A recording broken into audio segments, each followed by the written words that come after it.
Torah is just a long string of numbers. Some say that it's a code sent to us from God. That's kind of interesting. Yeah, that's just good stuff. Check this out, okay? The word for the Garden of Eden, Kedem. Numerical translation, 144. Now the value of tree of knowledge, all right, in the garden, right? Eitz HaChaim, 233. 144, 233. And you can take those numbers. So the, you know, like the Fibonacci sequence? Fibonacci is an Italian mathematician in the 13th century. If you divide 144 into 233, the result approaches theta. Theta? Theta. The Greek symbol for golden ratio, golden spiral. Wow. I never saw that before. That's like that series you find in nature? Like the face of a sunflower? Wherever the spirals. You see this math everywhere. Welcome back to the Gnostic Informant, and you are about to attain true gnosis today. And before I bring on the very interesting guest, who I think is going to make a good conversation, because we have a lot of disagreements, we have a lot of agreements, but it's a very controversial character. I'll bring him on in just a moment, but I wanted to sort of set the stage on this conversation that I'm having, because my research in the last 10 years has really, one of the things that I really am like near certain almost on is the idea that Christianity comes from a school of thought that is obviously Jewish, obviously comes out of the Jerusalem schools of Judaism, but maybe if not equal to that is the Platonist and Greek philosophical roots that also attribute to what we know as Christianity. And just to sort of give anyone just a quick little primer on what I mean by that. In John's gospel, right off the bat, in John chapter 1, we are given an introduction. It's a retelling of Genesis, pretty obviously. And the reason why we know that is because it gives us the beginning. It's a Genesis in arche and hologos, kaiologos pros ton theon. The word and the word was with God, and the word is God. So we have this retelling of Genesis, but with a Platonic spin. You have in the beginning of the world, you have like as if you know Plato's Timaeus, you know what Plato says. There's two gods. There's the source of all, the Father, the good, and then there's this other second deity that comes from the Father, subsists from the Father, called like the demiurge or world soul, and that sort of gets taken in different directions by different Platonists, and we're going to get to that as well. And so, but here's where the triad list, people argue about, like, was the Trinity always a part of Christianity? Did that develop? I think the answer to that is in the middle. I think there was a triad, as I'm going to show you right now, and it's when we have a dyad right here. There's no debate there. There's a dyad right there. But what about the triad?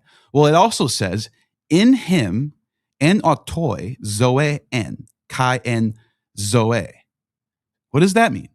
Well, if you know what zoe, it gets translated as in him was life. And sometimes people miss what actually is going on here in the Greek. Zoe is the name of Eve in the Septuagint. So we get the word Eve from the Hebrew Hava. But in the Septuagint, they don't call her Eve. They call her, there is a transliteration in the Septuagint, yes. They do call her Ewa at one point in the Septuagint in Genesis. But when they introduce her, they call her Zoe, which is a translation of the Hebrew word, which is Hava, which means life. So it's life. So there's a third member of this beginning triad. You have the God the Father, the one, the monad, the logos, and then so you have the monad and then a dyad. In the logos is Zoe. And if you remember in Genesis, what happens with Adam? Adam is the first form of the God, and he splits Adam in half and creates Zoe from his rib, So in Adam is Eve, and in Christ is life. There's a triad, there's a trinity right there in Genesis. Not only that, if you keep going in the same chapter, you get the baptism. And when it happens in the baptism right here, you see say to pneuma katabion, the Spirit came down. Hos peristeron ex uranu. So it came down from heaven and it descended and remained on him. So so Jesus and the man in flesh this is the birth scene in John. If you know like the other gospels, Luke, Matthew, they have their own birth scenes where there's a miracle birth. John doesn't do that. John doesn't care about the physical birth of Jesus. John cares about when he became one with the Holy Spirit. That's the real birth. That's why you have January 6th, which is the Epiphany, and you have December 25th. There's two different birth celebrations of Jesus happening, and that's because there was two different schools of thought in early Christianity. One school of thought Jesus, who cares about Jesus' physical birth? He was born when he was begotten, which was when he got baptized. All right. I just wanted to bring that up because when we look at Platonism, not just Platonism, but Stoicism, and the reason why that matters is because what we call Middle Platonism, which is the time period of Christianity, it's like roughly 80 BC to 200 AD, is what we call the Middle Platonist period. You have a merging of Stoicism and Platonism. And you get these, for example, like in Plato, I already kind of went through Plato, but you had the Platonic triad, very simplified, is the good, the nous or demiurge, and then the world soul. There's a triad there. And the nous and the world soul are kind of a dyad in itself, and the good is a monad. That's very simplified, and that's very debatable. There's a lot of nuance there. Maybe when I bring my guest on, he could go, wait a minute, hold on. This is what I think. That's great.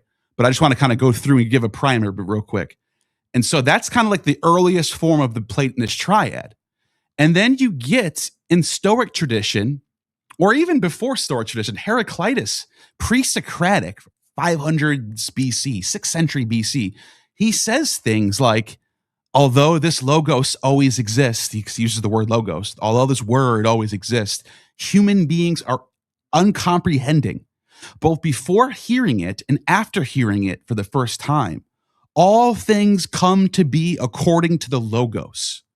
And by the way, Heraclitus was someone who hated idolatry, and he hated like the Dionysian mania traditions. He thought this was all like idolatry bullcrap. Like his ideas line up with what we find in the later Platonic and Jewish traditions of like anti-Homer traditions. He hated Homer, for example. And then so that's Heraclitus. And Plato, if you read Plato, he loves Heraclitus. He talks about Heraclitus and Parmenides, and he tries to unify Heraclitus and Parmenides, even though they are opposites. He tries to. He does a good job of it. He somewhat brings them together. Zeno, the first Stoic, who was a student of Diogenes, the Cynic, started the school of thought called Stoicism. He brings about what Plato would call the world, so he would call the logos. He says the logos is the governing principle of the cosmos. He says this around in the 3rd century or 4th century BC. And then there's a hymn to Zeus by Cleanthes, who says that for by you all things are governed by law. This is a Stoic, by the way, by the common logos which moves through all things. So there's this idea that Zeus is the logos in Stoic thought. And they take Zeus and they transform Zeus from the Homeric Zeus or the Indo-European Zeus to a more philosophically up-to-date Zeus, who's called the Logos, and he's rational, and he's not a rapist anymore, and he's a good god. That's kind of what the Stoics do. And then then Middle Platonism comes along, Alcinous in the 1st century BC, and his school of thought in Alexandria leads up to Philo. So you actually start getting Jews in Alexandria who are Greek-speaking, intelligent, educated, but they're Jewish. They're not abandoning Judaism, but they're also trying to merge Judaism with Platonism. And so if you just do a word search, for example, in Philo, this is pretty interesting. I just wanted to show you guys this. If you go to Loeb and do a word search in Philo for the word word, and I just wanted, because some people will go, how many times does the word word show up in Philo? And how do we know it's not just the mundane, the word, versus the capital W word? Well, here, you could see it for yourself. On Dreams, he says, one of these is the divine word, which is logos in Greek. The other God, who was before. And he says right here, he lights is the place, the middle sense, the word of God showing. The divine word, the pattern. For the divine word understood the passage, and then here it is, like you could see for yourself, Philo is always talking about what we call this divine logos. So just to show you the first one where he says here, he says, it would seem that one and the same word is used for two different things. One of these is as a divine word, the other God who was before the word, one who was come from abroad under Sophia's guidance. That's very Gnostic, by the way. Sophia. See, it's got a capital. The translator put a capital W there because it's an actual noun. It's an actual being, proper noun here. Under Sophia's guidance, arrives at its former place, attaining the divine logos, the sum of the consummation of service. And I just want to just point out one more really big one, in my opinion. And he also, by the way, there also are parts of Philo where he says that this is the firstborn of God. Let me see if I can do that. Firstborn.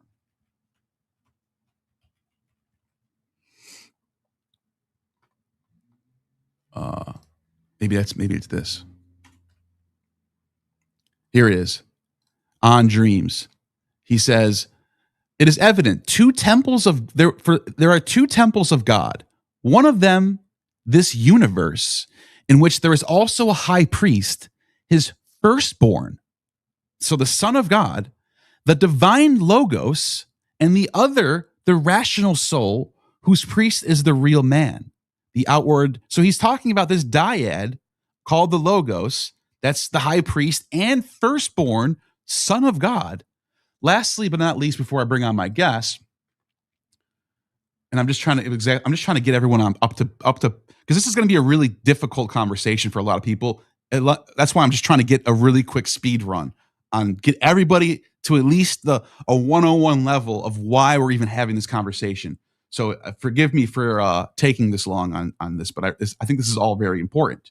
So Philo also has a passage in the same book On Dreams where he talks about something very interesting regarding sort of a Eucharist, I think. And he says he does this thing where he kind of abandons Second Temple Judaism, sort of what you get in the book of Hebrews. Now, the book of Hebrews, for anyone who doesn't know, has this very what I would say is heretical to Second Temple Judaism, because whoever wrote Hebrews is saying we don't need a physical temple in Jerusalem anymore. We have Christ, who is the place in for the temple. Second Temple Jews would say, no way. There's just no human being that could replace a temple. Well, whoever wrote Hebrews says, yes, he's the Son of God. His name's Jesus Christ. Therefore, we don't need a temple anymore. Anyways, Philo, before Hebrews is written, already was saying something very similar. He says, the strong current of the river makes glad the city of God. He cites Psalms here. What city? For the existing holy city, talking about Jerusalem, where the sacred temple also is, does not stand in the neighborhood of rivers any more than of the sea. Thus it is clear that he writes to show us allegorically, not real, not objectively, allegorically, something different from the obvious. It is perfectly true that the impetuous rush of the divine word, logos, borne along swiftly and seizingly with its strong, ordered current, does overflow and gladden the whole universe through and through. For God's city is the name, in one sense, for the world, which has received the whole bowl. So he's already expanding the temple from, it used to be Jerusalem. Now he's saying, no, it's the whole world. before I finish this, I just want to give you a little, who is Philo? Philo is a Platonist from Alexandria who his nephew, this is crazy, his nephew, Tiberius Julius Alexander, was the highest general when this is so crazy. When Jerusalem got knocked down by Titus Flavius Vespasian in 70 AD, guess who was the leading general of that operation? A half Jew named Tiberius Julius Alexander from Alexandria, who is the nephew of Philo. And not only that, this gets even weirder. Titus Flavius Vespasian Jr., not the first one, the second one, his girlfriend or mistress, I don't know, they weren't married, was the queen of Judea, Berenike. They had a fling together. She was in Rome, living in Rome with him for like years. And then finally they like kicked her out or something. I forgot what happened. People were pissed about this. Romans didn't like Jews back then. There is a section in the writings of Juvenal. Juvenal was a satire writer. And he says that there was a bust of Tiberius Julius Alexander, the nephew of Philo, in Rome. And people would walk by and piss on it. They didn't like him. So just give you a clue, just give you an idea of what was going on. Now, Philo, the reason why I say all that is because Philo is doing this like in the middle thing where he's not trying to abandon Judaism, but he's trying to bring about a more worldly, who cares about Jerusalem? We can make the Roman Empire the kingdom of heaven. Like that type of mentality, which gets adopted by Christianity. So let me continue. He says, the divine draught, so like a cup, right? The divine cup is mixed and feasted thereon, and exultingly taken for its possession, the gladness, which remains for all time, never to be removed or quenched. In another sense, he uses this name for the soul of the sage, in which God is said to walk as in a city. I will walk in you, and I will be your God. He cites Leviticus. You can see how Christianity like develops from this, right? You have a God living on earth who you can, anyways, let me just finish this thought. When the happy soul holds out the sacred goblet, so you have this sacred cup, a Eucharist, of its own reason, it's the same word, logos. So there's a play on words there. Who is that pours into the holy cupfuls of true gladness, but the logos, the cupbearer of God and master of the feast, who is also none other than the draught which he pours. He is the cup. Get it? The logos is the cup that you drink to get salvation. His own self, free from all dilution, the delight, the sweetening, the exhilaration, the merriment, the Ambrosian drug. Let me show you something real quick. Ambrosia. So let me just finish this off before I go off of this page. The Ambrosian drug, to take for our own the use of the poet's terms, whose pharmacon gives us joy and gladness. He's basically saying there is a stand-in for the temple. Instead of the temple, we will have a logos who will give us a cup, and he will literally be the cup. And when we drink the cup, it's like drinking ambrosia. What's ambrosia? What the hell does that mean? Only a Platonist would say something like this, because ambrosia literally means immortality. It's the food or drink of the Greek gods on Mount Olympus that makes them gods. So Philo's basically saying instead of the temple, we would have a standalone for the temple who will be the logos, the dyad who comes forth from God, the firstborn of God, who will give us a cup to drink, and he will be literally the cup that gives us immortality. He literally lays out what Christianity is in that passage. And So, okay, there's a lot going on there, but as you look at the second century and the third century develop, not just in Christianity, but in the pagan circles, the Hermetica circles, the Chaldean oracle circles, the Mithraic circles, you see something very interesting. There's overlap in all of these traditions of a divine triad or a logos who is the son of God. For example, the Chaldean oracles, which was first written in the second century by a guy named Julian the Theurgist. You can look him up, Julian the Theurgist. And he wrote that the monad is the mind of mind conceived as dual, containing the idea of a dyad. So he says, all things have for their father the one fire. The dyad has his seat with him, the father, for he has both power to master things intelligible or ordeal. The father is called the paternal monad. He is all-embracing monad who begets the dyad. And then he says, from both of these, the monad and the dyad, there flows the body of the three.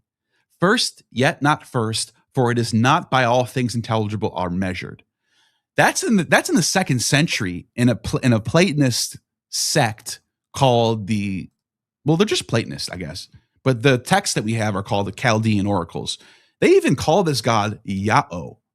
They call this god Yao. And they say it's actually Dionysus and not the Jewish version. They say there's a whole debate on that. That's a whole other topic. But then you have the Hermetica, another tradition running side by side with these other traditions, in which you have a conversation with Hermes Trismegistus and his son Tot about how to get eternal life, about how to become born again, and about salvation, and all the same sort of rhetoric that you get in Christianity.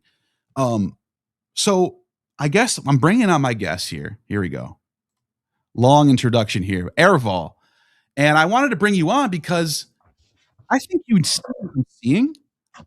I think we agree on the big picture that Christianity and Platonism are like a hand in glove, but I think we disagree on what to do about it or how to maneuver this information. Sure, yeah, very glad to be with you. I felt like I was just watching a Gnostic informant video, but it's fine. I mean, I'm into the videos, so it's good. I'm glad to talk with someone who I can actually learn from on the ancient philosophy. You're definitely more versed on all the various Gnostic sects. I'm interested in them. And when I look at the origins of Christianity, obviously there are Platonic and Jewish factors going into it there. But very quickly, all of these sects emerge that are teaching a kind of mystery school perennialist doctrine that's recognizable and crops up throughout history. So the idea that this was just some one-off heresy and the Orthodox mainstream church was just the natural default is historically untenable, I believe. And I think you cover that very, very well. So I came at all of this from a very different perspective. I am interested in ancient philosophy, especially Neoplatonism. I teach courses on Plato and Aristotle using the Iamblichian curriculum and all those. Very good, by the way. I was able to see some of that, and I was actually impressed because I'm very skeptical when someone comes along without like education. And like this is very hypocritical of me because I don't have a PhD or anything or a master's, but like I saw you going at it. I was like, oh shit, this guy knows his shit. This guy really does actually. You remind me of myself that you're digging into the primary sources, and you're also dealing with the modern scholarship on this too. You're not just ignoring that shit and just coming up with your own. You're engaging with the scholarly world and doing your own thing at the same time. So. Yeah, no, I read the ancient sources and I love the modern scholars. I love that you had John Dillon on. He's like a hero of mine to some extent. Great translations, great footnotes. I've learned a lot from him as well. But really, I came at all of this from my interest initially in modern physics and just trying to make sense of the world. You know, what is the correct worldview? And that led me when I had kind of reasoned for myself philosophically and chose which interpretation of quantum dynamics I liked and how to just make sense of the big picture cosmology that we actually see, I came to a view that to me seemed similar to Hinduism. It And does. then I started learning about Hinduism. I attended the Vedanta Center in Hollywood for about a year and just asked constant questions of the monks there. And I found their system pretty compelling. They're Advaita Vedantists. Since then, I'd probably lean within Vedism more towards Vishishta Advaita Vedanta. But anyway, it's a kind of a fine distinction, although they wouldn't argue that. And I agree with you that there is some sort of universal wisdom that was pervading all these schools of thought from India all the way to Britain. Like there was something going on where people just understood these things and they had different ways to reflect it, or different ways to like put them in the myths or whatever. And, different ways to bring them into their traditions. But there was it's almost like a science behind it all. Oh yeah, no, and I believe that there is some kind of ancient science that we're actually seeing the echoes or reflection of. We can maybe get to that later, but yeah, this axial age teaching, it emerges probably from the Punjab, but even going deeper than that, like the Egyptian mysteries, a similar kind of metaphysical hierarchy is basically articulated. Everyone agrees there has to be some kind of one undifferentiated source, and then some kind of primordial split into a masculine principle and a feminine principle. And this is the essence of kind of the perennial philosophy. And I believe certain traditions develop that further and some remain relatively undeveloped. But we're dealing with the same psyche and we're dealing with the same reality. There's one truth of reality. And if you scientifically and philosophically study it, you're going to get to the same basic schema. Although I do think there's a lot more to transmission than simply everyone has the same innate ideas. Both are true, but especially I think there was a philosophical movement that really came from the Punjab around 1100 BC and spread from there. And that Vedic period you're talking about.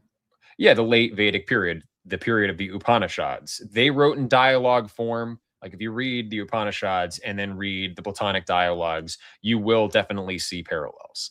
And in the Rig Veda, there's a creation hymn. It's not you would think the creation hymn would be the first one, like hymn 1, verse 1. It's not. It's somewhere like a couple books in. But they do a creation hymn. I don't know when it's written. I'm not sure about the date. It's from what I know, it's one of the older layers. And they literally they don't call the creator Brahma here. They call him the one. And they said in the beginning when there was nothing. Actually, I could pull it up. It's very fascinating. It's like Rig Veda. I know there's a whole Wikipedia page for it, creation hymn. And you could see, yes, it's the Nasadiya Sukta. So let me just show people what I'm talking about, because this is important for what we're saying.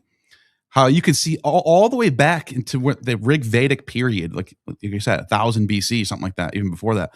You get this idea of, I'm using this translation right here. This is the Sanskrit. And it says, then even non-existence was not there, nor existence. There's nothing. And people will argue that creation out of nothing, which is creatio ex nihilo, is a 3rd century, just came up out of nowhere. It's like, no, this was a developing idea for a long time. As you can see right here, there was no air, nor was space beyond it. What covered it and whose keeping? When there was the cosmic fluid, you see this in Genesis, when there was 2 waters that get separated, right? Cosmic fluid. There was neither death nor immortality. And then look at this. The one breathed windlessly and self-sustaining. There was that one, then there was no other. At first, there was only darkness, wrapped in darkness. All this was all unillumined, a cosmic water. That Genesis. One which came to be. Yeah, it's Genesis. It's so Genesis. Mm-hmm. So, you know what I mean? It's crazy. And that's like 1,000. This is like 1,000 years before Genesis was. Well, before Genesis starts getting shown in the sources, I should say. It's possible that Genesis could have predated that, but yeah. Right. And if you get into the Neoplatonic authors, they didn't believe that Plato just invented this philosophy. They believed he largely followed Pythagoras, and they also didn't think that Pythagoras came up with this stuff. In the Life of Pythagoras, Iamblichus not only says that he learned from the mosaics, but also he studied with the Magi, he studied with the Egyptian priests, he studied all around the Mediterranean. And the history of civilization, you kind of have to remember it. There was a high civilization that lasted 2,000 years, from 3000 BC to around 1000 BC, that was interconnected, extremely interconnected, to the point where the elites in these various societies wrote letters to each other and they regarded each other as kin. So not just across the Mediterranean, but also linking into the Indus Valley civilization, where later on the Vedas were written and all of that. So it's hard to say exactly when the philosophical elements originated versus when the written tradition actually enters the record. Well, you mentioned Pythagoras, sure. because when you look at the time of Pythagoras, 5th century, maybe early 6th or late 6th, 5th century, something like that. You also have at that time a lot of other very famous, really like world-shattering philosophers, even in like China, with the whoever wrote the what's his name, who wrote the Tao Te Ching, Lao Tzu is around that time. And then I know there's a debate on Zoroaster. I actually go with the dating of Zoroaster to be around this time because of the stories written about him, the kings he met up with, and the parts of the world. They mentioned cities that were around at that time. Then there's the linguistic evidence that makes him look older. So maybe there's two Zoroasters. I don't know. But the point I'm making is around the time of Pythagoras, you see extremely world famous philosophers that are preserved to this day. And what happened? What was going on at that time where all of a sudden there's these geniuses sprouting up that are just what? Well, yeah, I mean, there are a few factors, I think. One is it takes time to recover from the Bronze Age collapse. These high civilizations, complex societies experience breakdown. Good point. And there's just chaos. Like all of the lamentation literature is written during those centuries, the 900s, 800s, around when the Book of Job is written. Everyone's complaining like the gods have abandoned us. And so philosophy kind of declines, higher learning declines. And also later on, around the time of the Axial Age, the Indo-European steppe cultures are just dominant across the steppe. They go and take ideas from the Punjab and they spread those ideas across the steppe to Greece and elsewhere. You learn about Hyperborean sources of wisdom like Abaris in the Platonic tradition that inspired figures like Orpheus or alternatively Pythagoras in some traditions. So I think in Herodotus, Hybaris was a student of Pythagoras. So there's like two different versions of that. Right. Yeah. But certainly wisdom was being simply transmitted because of the availability of these kind of steppe nomads who were also the rulers in various societies. The steppe cultures are very dominant. And so you had this kind of common koine, I think, emerging. And maybe that's part of the Axial Age. I am kind of agnostic on the historical question, whether these ideas originated and they are Axial Age, or whether this was some kind of reminiscence of a previous high civilization. Who's really to tell? Iamblichus, whenever he compares the various doctrines of like the Pythagoreans, the Platonists, the Aristotelians, he'll often call his own views the views of the ancients. And he doesn't exactly specify who the ancients broadly were, but it seems like he's harkening back to something fairly deep. And I am definitely open to the possibility that there was an extremely high civilization going back thousands of years. None of this is really essential to the question at hand here, namely how Platonism interacts with Christianity and Judaism and what exactly is going on there. But so I kind of began from my own interest in modern philosophy, modern physics, kind of converged with a lot of ancient thought, and then went back to study it. And now kind of approaching from behind in this conversation, what exactly is Judaism and how did it emerge? And how is it different from paganism? How recent is it? How ancient is it? I don't subscribe to a lot of biblical history. I think the Exodus probably didn't happen.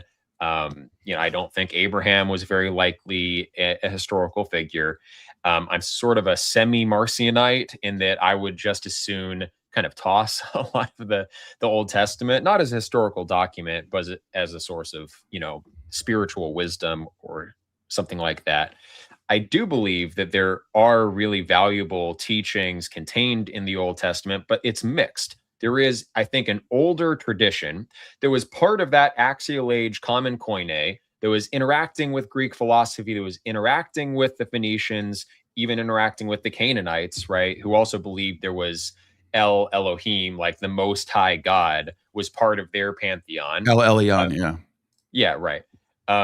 So this kind of henotheistic common metaphysical scheme, the Jews at the time, and it's anachronistic to call them Jews in like the 6th, 5th centuries BC, when we start getting some amount of archaeological evidence about what they actually practiced and believed, they seem to have been henotheistic, quasi-polytheists in Elephantine, Egypt, this island, Israelite settlement, supposedly.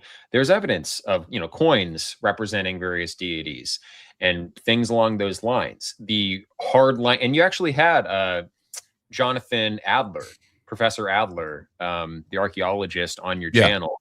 I didn't get to watch that video yet, but I did read his book, and he makes a really compelling case that a lot of the very strict dietary customs and purification rituals, they don't actually appear in the record until around the time of Hasmoneans, around 150 BC. So it looks like you had one thing that was the Hebrews, the Israelite religion, and then around the mid 2nd century BC, there's a radical transformation, and the legalism enters in a very hardcore way. Yep. And I also like the scholarship in that Hellenistic period, right? In that Hellenistic period, right? So I like the scholarship of Gmerkin. Also, I was just going to pull. I was just going to pull his book. Yeah. Gmerkin does a good job, because once you get past Jonathan and you go, whoa, that's pretty crazy that the archaeology says this.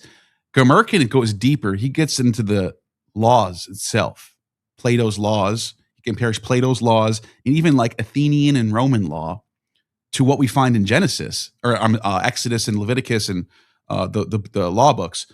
And you would think there'd be Gentiles and Jews are way different. There's just no, the mundane laws line up like 70%. They're not 100% one to one, but there's mostly overlapping on how they run their society, how they run their communities. It's a Mediterranean. The Judeans were Mediterranean people.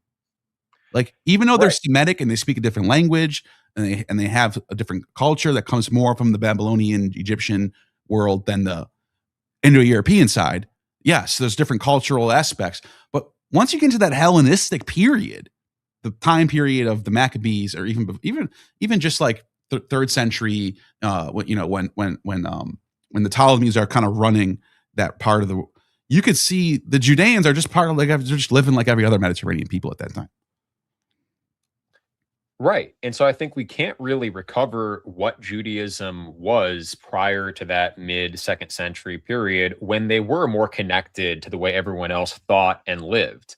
Now, think about Jesus's mission in that light. He is highly critical of these overly legalistic and worldly Pharisees, and yet he thinks that he is still representing that law.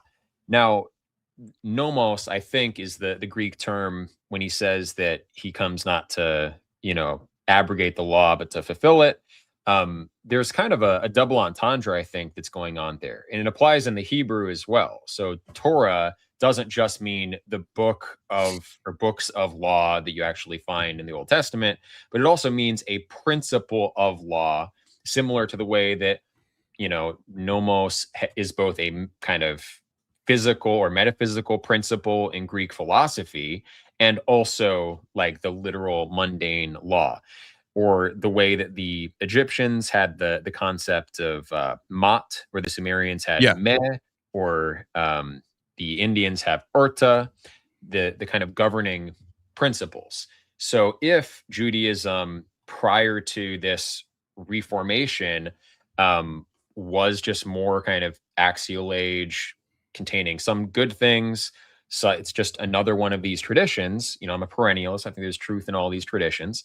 Then Jesus may have been kind of hearkening back to what Judaism was before it became whatever it did in fact become. I also think, you know, with Marcion and the Gnostics, that there may have been some kind of uh, malevolent influence on some elements of the Old Testament, and like the character of Yahweh as a jealous God, as someone who demands sacrifice, as someone who commands genocides. You know, it's really Yeah. rough to reconcile that with any kind of That's notion of a that's what I benevolent think. deity. That's how this to me. That's how I when people try to make sense of Marcionism, like, well, what the hell's going on with this? I think that's what's happening. He's struggling with the idea of he's trying to keep Plato's one intact and make it. He's not trying to contradict Plato. So in order to not to contradict Plato, you have to go to the Old Testament and go, wait a minute. God can't be jealous. He can't be, he's got to be good. He can't send she-bears to kill little kids. So there must be a second God in here somewhere. There must be some other deity in here who's malevolent. And then that's where you get this sort of like ditheism of Marcion. That's what I think happened. Right. Yeah, and I'm not exactly a dualist. I think whatever force is influencing things for the worse in the Jewish tradition at that time, it wouldn't be at the level of the one. It's not like full on Manichaean dualism or anything like that. But I do believe there are many intelligences in the world here and beyond the world, and that we have some capacity to actually connect with them. We can, you know, get to that in due course, I guess. But this Reformation, I think, was heavily Platonically inspired. The Septuagint translation is the first real record of the Old Testament that we have.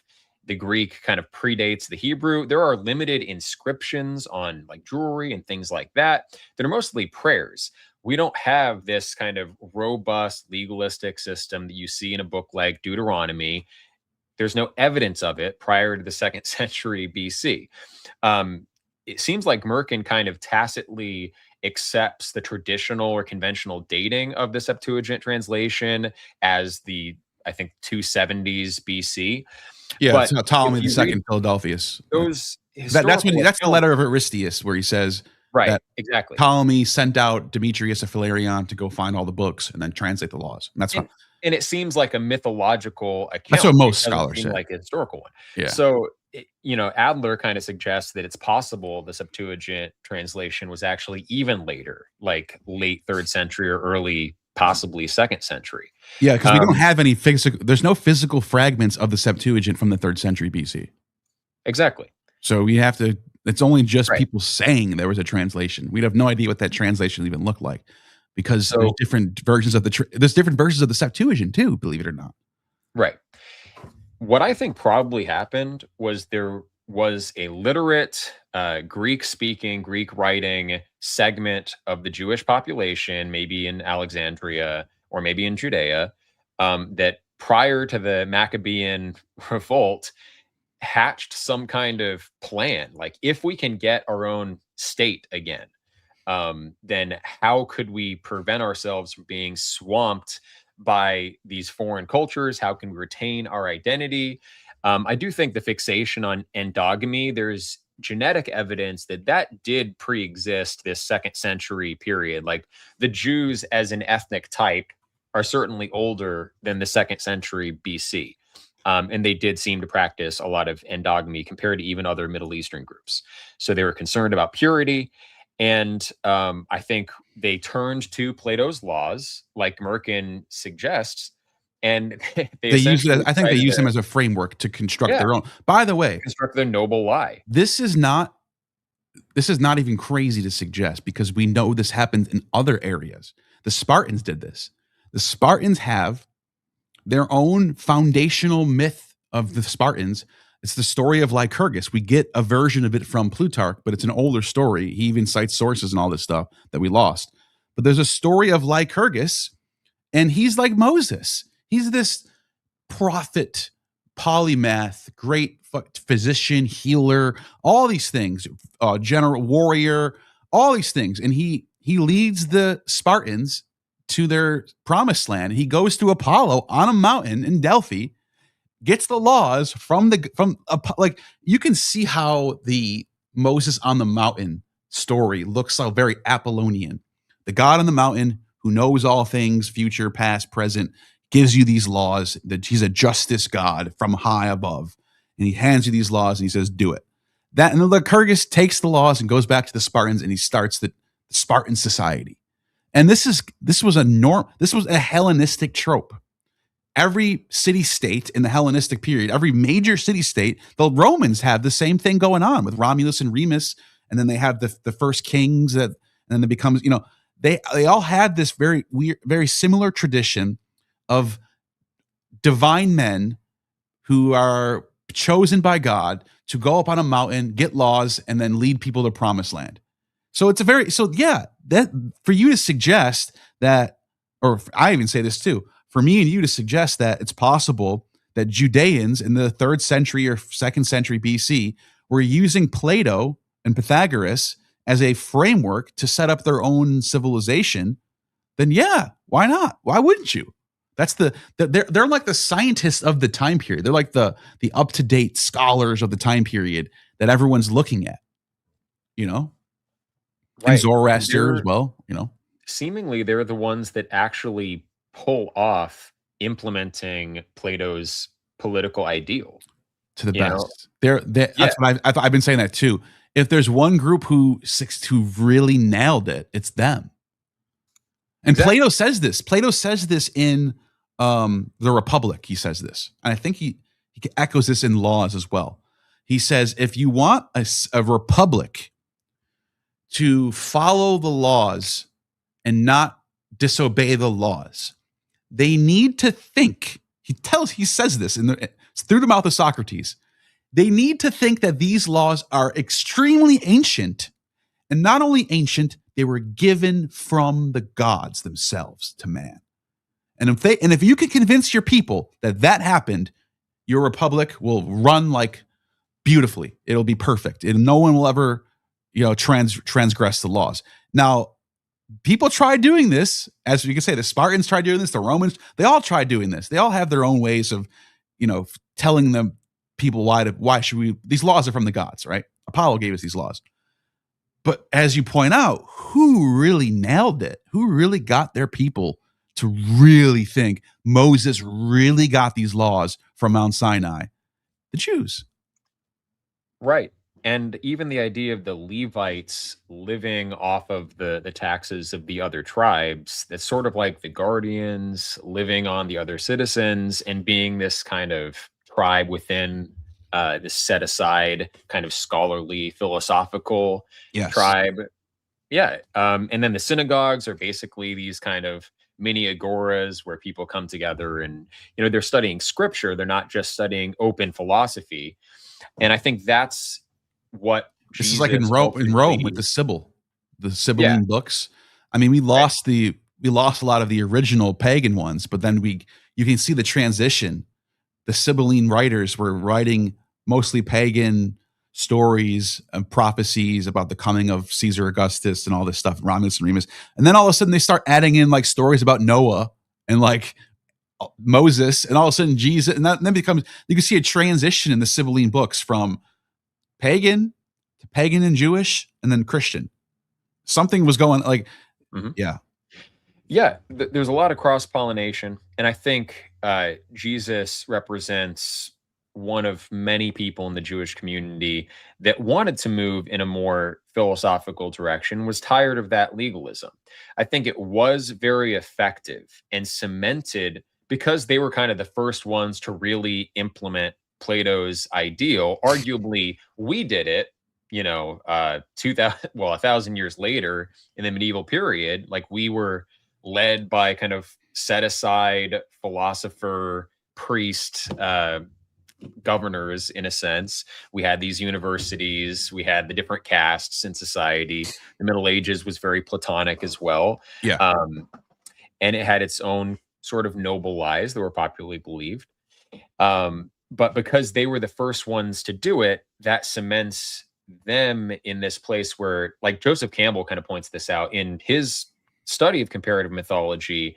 He says, like, and he's a student of Jung. He recognizes there are archetypal patterns that come across in all of these various myths. There's like a signature that people need to express symbols to themselves that they haven't fully processed, and there are patterns almost like the forms in a way. Well, yes. However, in the case of Judaism, you don't have that same kind of organic signature. It does feel a little bit contrived. Like when you read other mythological texts or religious texts, and then you read the Old Testament, it reads like some kind of instruction manual. It is kind of very dry. It's very obviously legalistic. Not that those elements didn't exist in other traditions either, but because it was artificial, I think like the way that the Jewish people have proceeded from that time on is kind of a result of the original like hardcore social engineering experiment. And so I think that kind of changed something fundamental to the way that they operated. And I think Jesus was actually reacting against that. I do think even today, like Jewish people have a central role in world history. They're actively driving many things. They're very influential on our nation. They're very influential kind of around the world, because I think of how effective this original noble lie was and how strongly it solidified their sense of themselves. And then these same traditions too, like synagogues and rabbis, the same institutions have carried forward for thousands of years since then. And like, so I think it is very historically significant that soon after this legalistic kind of maybe Machiavellian top-down social engineering experiment was done on this group of people, someone comes out of that then tries to correct not only that people, but also tries to like harmonize and reconcile the role of this people and the broader kind of axial age truths that clearly I think Jesus did believe and preach, because you can see so many parallels in his teachings and in these other systems. So I think historically, to deny Jesus as just some random teacher, it's like, but aren't Jews at the center of world history realistically? And don't you have to respond to that when you're coming up with your own interpretation of like, where is the world going? What's your interpretation of, global eschatology? Yeah, I would say to that, because this is something that I've actually talked about a lot with a lot of people. This idea of like centering history around everything that's happening. And I don't know if you know, where is it? Do I have his book over here? James Ussher was a 16th century historian. He writes the Annals of History. It's this gigantic book. And he basically takes like Herodotus and Xenophon and Plutarch and all the historians, Polybius, all the Romans, Livy, all the great historians, and he puts them all into a chronological book. But what does he do? He puts Josephus in the front. In the beginning, Adam did this, and then all Adam's sons, and then Noah, and then but like, okay, yeah, we get this in the Western world. We get this very Jewish-centric history where the Jews are the main characters. And I've said this ironically all the time. I talk about this ironically all the time. The Jews are the main characters, and they're the protagonists of the world. But it's like, that's because Christians have made it that way. Now, before you say anything about that, let me explain what I mean by that. As I pointed out, James Ussher's World History book. Why would Josephus be the first history book to precede what we get from Herodotus? Well, in James Ussher's mind, that was the true history. Adam and Eve were first, and then everything came after that, and then Noah's flood happened. And then we could start talking about like Babylonians and Egyptians, because that's all that post flood. But if you actually look at history before the Christianization of the West, nobody knew who Adam and Eve were. Nobody mentioned Moses. Nobody mentions Abraham. All that becomes Josephine history is a product of the Hellenistic period of people sort of like legendizing their own history. And then because of Christianity sort of, taking over the Roman Empire, that history becomes our history. When if you actually did a chronological history book from the oldest histories that we have up until the newest histories you have, you would have to start off with like Herodotus and Hecataeus of Miletus. Maybe you can find some Assyrian history fragments in the Ashurbanipal library, and you could throw the Egyptian histories in there, and you would get what you would end up with is you would end up with not a single mention of Israel or a Jew or David or anyone all the way up until the end. At the end, you would have Herodotus, and you would have Hecataeus, and you'd have Xenophon, and you have all these, and then all of a sudden, finally, in the middle of the Hellenistic period, you would start getting Moses, you'd start getting Abraham, you'd start getting. It would be the exact opposite of what you get from James Ussher's book. You see what I mean by that? Well, yeah, no, I do agree that we have had a hand in that. Sir Walter Raleigh, the explorer who was involved in founding the Roanoke colony, and anyway, he wrote a history while he was in prison in London. He wrote a history of the world, and also, obviously starts with the history of Israel. The West kind of believed that was just world history, and right. I do think it's important that we see past that, because many people are kind of still stuck in that worldview, and they believe the earth is 6,000 years old and right. Evolution's a lie. And I think we should be scientific in our worldview, but I don't think it was just because of the way that Christians treated it. I do think that, Jewish agency was involved in cementing their own place in world history, and they've been very active. But also, God is not absent in the world, and which movements rise and fall has to do with providential action. And so if you believe in a benevolent God, you shouldn't believe that he would have been totally hands-off over the past 2,000 years as Judaism and Christianity have developed. These are two of the most powerful forces in the world, and everything else too, like Islam, is kind of a reaction to Judaism and Christianity. So you can say there are other forces also, but they're still kind of centered on I was just going to bring that up, because then that kind of leads to the question is, because Islam seems to have the most success as far as land that it conquers and how much it spreads and how fast it's growing. I mean, the entire Roman Empire from the Christian period, we call it the Byzantine Empire. They didn't call themselves that. They were Romans.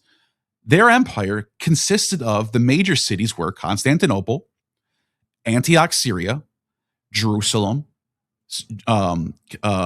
Alexandria, Egypt, Carthage. Those are like the main and those are all Muslim cities now. So wait a minute. If you think that God, if this is what I would push back on that, I would say if God has a hand in all this, is the Muslim God true? I don't think so. I think we can debunk Islam with reason, with the idea of logos. I think Christianity has a better grasp on what the divine is than Islam does. I personally believe that. However, even if we're going to do this whole history by the hand of God thing, there are times in history where, like, for example, Livy tells us when the Sibylline books told the Romans to take the statue of Cybele from Troy or Asia Minor and bring it back to Rome, that they would have the gods would deliver them the entire Mediterranean world on a platter. And this actually happens. They get this statue, they bring it to Rome, and within a century, by the time, so right around 208 BC is when they get this statue. But at that point in time, Rome was just basically a city-state with little colonies around Italy. That's it. They didn't expand outside of Italy yet. 100 years later, by the time we get to Pompey the Great and Marius and Sulla, the entire Mediterranean is now the Roman Empire, even though it's still a republic. But you can look at that and go, wait a minute, isn't that evidence that the pagan gods were powerful? And that there is, even in the Old Testament, in the book of Zechariah or in the book of Jeremiah. I don't know if you know this, but in Jeremiah somewhere, Jeremiah is the people are going up to Jeremiah and going, hey, we used to offer cakes to the great mother. I forgot what they call her, or the queen of heaven. We used to offer cakes to the queen of heaven, and she would bless us with rain and grain. And then we stopped giving her offerings, and now we're all poor, and now we're all in starvation. And Jeremiah was like, that's because you guys are stiff-necked, blah, blah, blah, blah, blah. And I'm just thinking to myself, this tells me the opposite of what you're trying to get across. And then, like, I just think there are things we can look at in history and say the opposite. Augustine's City of God is just a big cope. Why did Christianity become the Roman Empire? Why did the Roman Empire adopt Christianity and Rome fell within a century? And Augustine's City of God is basically him just going, well, there's other reasons because blah, blah, blah, blah, blah, blah, blah, blah, blah. But like, really, he's trying to cope with the idea that Rome adopts Christianity and then falls. And then the whole western half of the empire is gone. So I don't know. That's my little pushback on the hand of God thing. Yeah, I do think, I think there's a reality to the ancient pagan gods, and I interpret that in a Platonic way. You know, we have a multiplicity of types of beings here on the earth as we observe secular reality. And if they all come from one first principle, there has to be a way of bridging between the one and the many.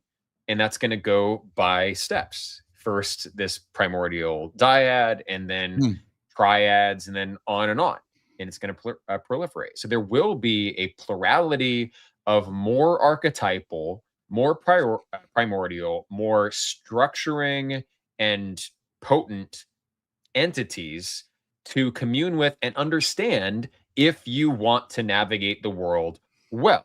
In a Jungian sense, like idolatry and worship of these gods and sacrifice, this is a way of evoking factors of your own innate constitution, like the archetypes of the collective subconscious. That reflects the structuring principles of the world because we're part of the world.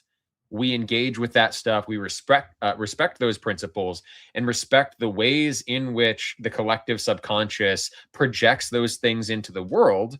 So folk manners of religious worship, etc., then we are in alignment with our own nature, balance our psyches, and don't become one-sided and skewed and myopic and fixated on wrong things. We keep the straight and narrow. And then as the collective psyche develops, as norms develop, the forms of myth change, and appropriately so. It's providentially attended. Now, sometimes, though, something happens that is really divine retribution, I think, because punishment is a corrective. It's a cure. It's a way of restoring something to health. So what happened just before the Islamic conquests? Well, the Eastern Empire enforces Christianity very rigorously. They take out the academy in Athens. They shut down philosophy. Yeah, and that 6th century period with Justinian. Yeah, and then right before, immediately after less than a century before Islam. Yeah, they get rid of the philosopher. So you have in one. It's crazy that you are aware of all this. You're curious. On one side, on the Western front, you have them quenching the fire of Vesta that was lit for 1,000 years and ending the Olympic Games and changing the entire pagan calendar to a Christian calendar. And then Rome in the West completely crumbles and falls and get taken over by the Goths. And on the Eastern front, you have the same kind of thing happening where it's like enforcing Christian principles everywhere. And then Islam, and then getting rid of the philosophers, the last pagan remnant that's there, which is the Neoplatonist. What was the one Platonist that we know for sure that wrote in that time? I know you talk about them in some of your Damascus, Simplicius, yeah, those guys. You kick them out and they go to Babylon, and then it's interesting that they go to Babylon, and then the East sort of comes and conquers the West. I don't know. But you see what I'm seeing, right? I'm looking at history that way. if I see history that way, my reaction is not to go, well, Christianity definitely has the hand of God behind it. I see the opposite. And yet Christianity did dominate the empire. And that's because I think in the beginning, it wasn't Orthodox Christianity, it was simply Christianity. And you had the Gnostics who revered the various aeons. The archetypal structuring principles were still revered, regarded, respected, and like people attended to these details. They also, I think, lived in harmony with the original moral teachings of Christ, which I would wholly defend. And I would say that the teachings of Christ go beyond even the moral teachings of Plato. Plato is a lot deeper intellectually, but Jesus's moral teachings to like forgive others and you will be forgiven, I think that actually radically transforms lives. Plato also advocates for asceticism, and Socrates exemplifies, some kind of regard for, like in the Meno, right? Even the slave child, like you have compassion, you have sympathy, and you're also supposed to have a certain level of humility and not be this kind of just blatant chauvinist because you're an elitist. Like some people think that's what Platonism is. No. However, Christian ethics, it has actually transformed many countries where prior to Christianization, say Ireland, was mired in blood feuds for centuries, or the Germanic world was disunited, many tribes competing and warring. And then after Christianity arrives, those blood feuds die off, and the Middle Ages does see a general pacification of the West. And now after, a little more than 1,000 years of that treatment, Northern Europe and all the colonies coming from Northern Europe are the most dominant force in the world today. So the kind of demonstrated fruits of these moral teachings on an individual level, on a society-wide level, I think it's very hard to argue against. And that's not Orthodox Christianity doing that. That's the basic teachings that are there in the Gnostic Gospels, that are there in the mainstream Gospels. And I think that's the kernel of truth that Jesus was hearkening back to, that wasn't Judaic. It wasn't even Platonic. It was that truth that all the ancient traditions maybe were hearkening back to. Yeah, I get what you're getting at. You're saying that what actually does prevail isn't necessarily any particular dogma that God is behind, but just the elements of truth itself, and running a society the right way. Those type of things are more important than the actual dogmas. Let me fix my light in a second. But what do you think about that? Well, sure. Yeah. And I think that Jesus identifying with the truth, with the way towards the truth, with the logos, like when I was a kid, I kind of interpreted Jesus being logos as like, okay, so Jesus is like logic. Is Jesus reason? Does that mean that if I'm maximally, rational in my thought process, and I try to always do like the reasonable thing, then am I being maximally Christian? And I don't think that's exactly how they interpreted it. That is kind of the spirit of it. Like even in the Gospels, Jesus, he kind of comes across like Socrates. He's walking through public areas. He's debating people, going to his own death without any fear, that type of thing. Yeah, he's absolutely a kind of echo in some ways, or the Christians would typically say that this is some kind of prefiguration in history of Jesus's life.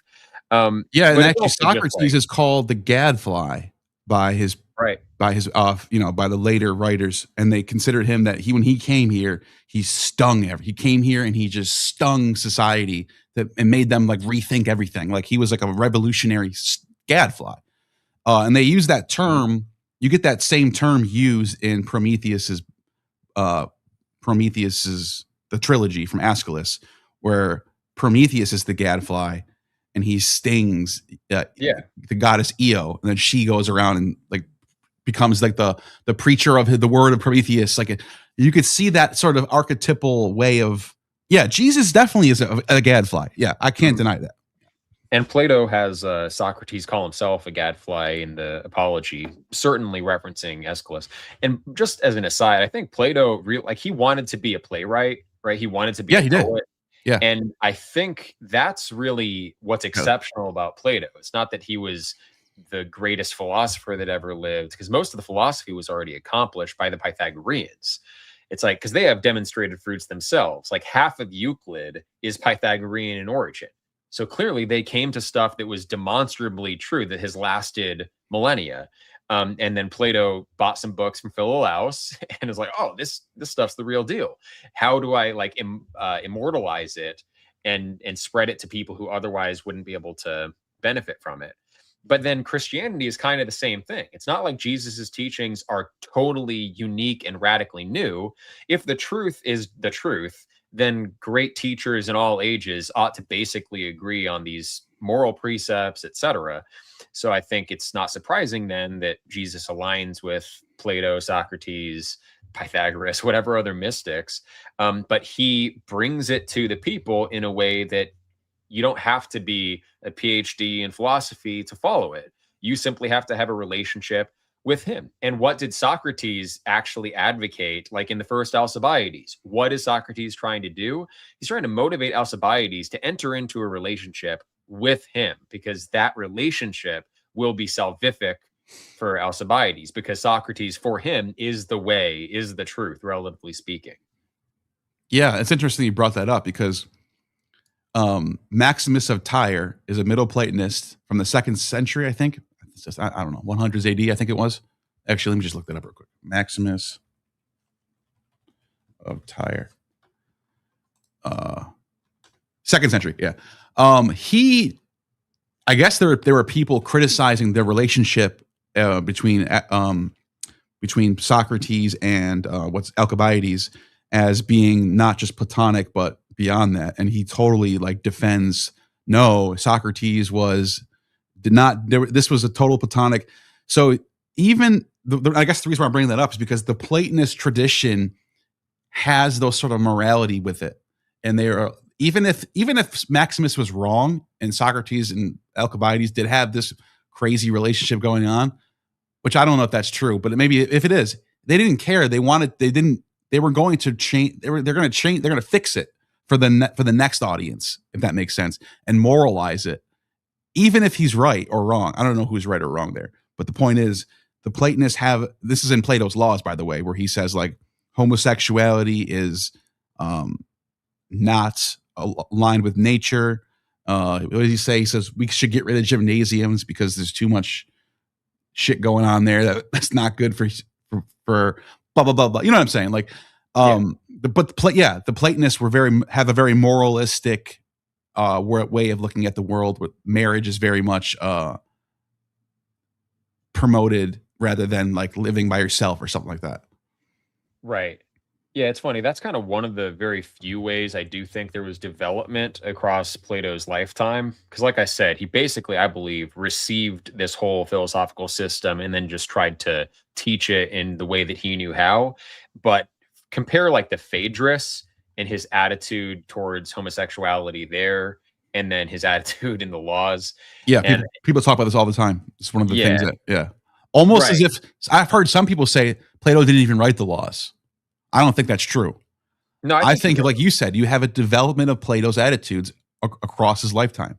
It seems like there was a really weird thing going on in Athens's golden age, Periclean Athens. Homosexuality was really common, and possibly Socrates even engaged in it. Plato denies that he did, but also admits that he beautified Socrates in his letters. Yeah. So it's really hard to say. I think the historical Socrates was probably not as the way I would say it, and the way I would describe it, because people want it. There's people on two sides of this, that people want to completely whitewash Greece from all. They want it to be like they're pure. They would never do anything like that. That's completely nonsense. That's disgusting. No way. Not my Greeks. And then there are other people who are like, they were just having a good old time. It was party, sex, drugs, rock and roll, baby. That's how it was. Everyone was okay with it. It's like, no, there's some nuance involved. It's probably like today. I would say it is a taboo thing. It wasn't something that people were just out in public doing.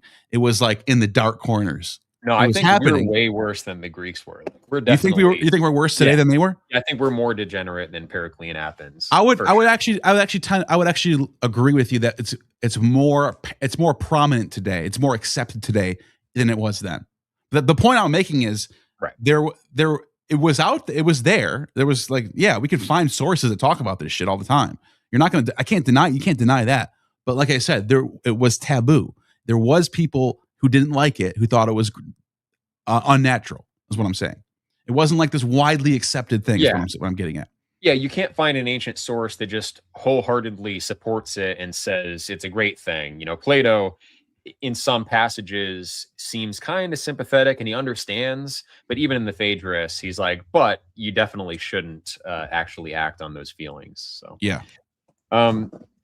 No, but so getting back to Christianity, then I think one of the things, by making it a lifestyle that you can simply emulate this central figure and follow, like the advice is very straightforward and kind of psychologically receptive. Like, you know, worry not about tomorrow. Doesn't God provide for the flowers in the field and so forth? Like this attitude, I think that is like what the Buddhists talk about, what the Hindus talk about is detachment. It's like a state of mind that is actually conducive to reason and philosophy and gets rid of this anxiety. I mean, you see people today transform their lives and stop doing drugs, stop living in a hedonistic way, and they turn around because it's so simple to simply follow these teachings and having a really strong personal relationship with a mediator towards the divine rather than trying to like just engage in pure abstract Platonic theology as your religious practice. That's something you can receive. And also as a group. And then there are kind of group practices that emerge. And the early church, it seems like they accepted, and I think Clement of Rome even talks about how you basically have an obligation to listen to someone who comes into your congregation and purports to be a prophet. And it's sort of a sin against the Holy Spirit if you don't listen to one of these itinerant preachers. This is, again, kind of reminiscent of the way that the synagogues work. So there's a Judaic element as well. But what I think early Christianity kind of did was set up an appropriate space for philosophy, because like secular background culture isn't necessarily going to be conducive to a philosophical discourse. Whereas if you do all the things that like are commanded of you in the Gospels or in the Pauline epistles, you should, and this is before all the real dogmatism creeps in, you should keep an open mind to the Spirit and want to seek the truth. And I think it actually led people to philosophy. And I think the kind of experiment there was Pythagorean in nature. Like the Pythagoreans created these philosophical communities, and it did a lot. It created new math. They were prosperous before they were persecuted in Magna Graecia. But so I think they were doing something that brought Rome ultimately to its knees because of its potency. But that was ultimately because of those philosophical communities, because of the moral teachings. And also there was something, like you've talked about it quite a bit, this stoic like consideration of divine equality, like believing that God actually cares for everyone, not just a philosophical elite. I think that brought people into these communities and made it a lot more sympathetic for people in a way that's hard to deny. I also just personally believe in that ethos. Like I believe there are elites. I believe there are true, like built-in Gnostics. There are people who are going to be able to attain higher gnosis, but then also the basic moral teachings will keep the people who can't living a good life and hopefully, you know, earning a good rebirth, because I also believe in reincarnation. I don't think these things are mutually exclusive, but I think what Christianity brought into being in the early centuries, it had so much power. And when we've recreated it in various capacities, like the monastery is also a kind of Christian community that's ascetic, that is charitable, that is philosophical, and that brought, you know, medieval universities ultimately, and then modern science and everything that's kind of stemmed from that. So again, judging from the fruits and judging from where it took society, it's like I don't see a good alternative to really, if you want Plato for the masses, then how are you going to do that other than Christianity? Well, I think we saw what that looked like in the periods between before Theodosius. You saw the Hermetic cults that were springing up, purely Platonist in their theology, divine triad, salvation, all that stuff. The Mithraic. It's funny. I actually just pulled this up because Plutarch even calls him the mediator right here in On Isis and Osiris in Moralia. He says that the Mithraeus, the Zoroastrians, they have two gods, or Hora Mazda and Arimanius, it's in the Greek, and then said for this reason the Persians give Mithras the name the mediator. So they have like a mediator, personal deity in that sense. I think we saw what it looked like. I think we saw the world of Julian the Apostate, where you have Sol Invictus as the exoteric solar worship that sort of like, all of society revolves around the 12 months of the year, the calendar and all that stuff. And then you have the more esoteric for the elites, Mithraism, that type of thing. I think we saw what it looked like. You have local traditions thriving with their own traditions. You go to Athens, they have the Eleusinian mysteries. You go to Rome, you have the Romulus and Remus and the mysteries of like whatever. The Roman mysteries are very local traditions. They have their local temples, but their elites are Platonists and Pythagoreans. They're highly educated, scientific minded, rational thinkers. And then in the Rome, also parts of the Roman Empire where you have like Britain and France and Germany, where they have their own traditions going on, but they're also up to date on the current scientific, philosophical mechanics, if you will. And I think that's the world that would have persisted had Theodosius not decreed that those are all going to be illegal now. I think you could have just would have been the same way as it was from, say, the time of the 3rd century to the time of Theodosius. Yeah, and by the way, Christianity was very much a part of that world. It just wasn't legalized yet. The idea that they were like illegal and like hiding in basements and trying to get away from Roman soldiers that were going to catch them and throw them to wolves or throw them into the Colosseum to get eaten by lions. That just didn't happen. It kind of did under Diocletian's rule, because there were some problems going on with Christians acting like a bunch of leftists at the time, like knocking down statues and being like rebels and not attending the public games. So he roughed them up a little bit. That's true. But then what happened as a result of that is you have Constantine legalizing them. Now, he didn't make the pagans illegal. I think he thought he was going to be the just mediator of the dogmatic Christians and the more traditional pagan cults. And let's legalize the Christians, give them some funding, build them some churches, let them become Romans like us. And then the Council of Nicaea was a way of establishing a Platonic, highly educated Christian orthodoxy that would be good for the Roman Empire. We're all good there. And then what happened as a result of that, I think the Christians just got a little bit of power hungry and said, no, we want all the power now. I think what Constantine was trying to do probably could have worked if Christians didn't have this idea in their head that it has to be only them and that everyone else are a bunch of demon worshipers, right? Yeah. So, and I think that's a orthodox aspect of Christianity rather than the essential teaching. But there is an exclusivity inherent to Christianity that I think is logically necessary. So you point to other cults where there was a divine mediator, like Mithraism. It's like the Romans had to worry constantly about their soldiers converting to their enemy's religion because it was so naturally appealing to just your typical soldier. As opposed to philosophers, because it's easier to have a relationship with a man that you can respect. Like if you're, as a man, looking to kind of connect with a higher force, like what can you really look up to?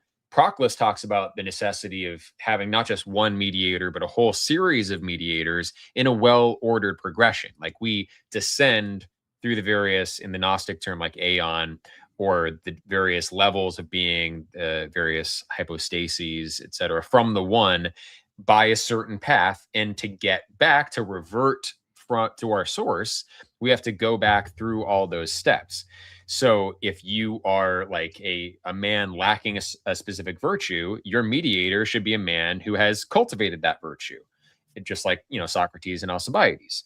And those relationships do exist in Christian communities too, but like you have to have kind of the prime archetypal man that you want to aspire to, that you want to connect with.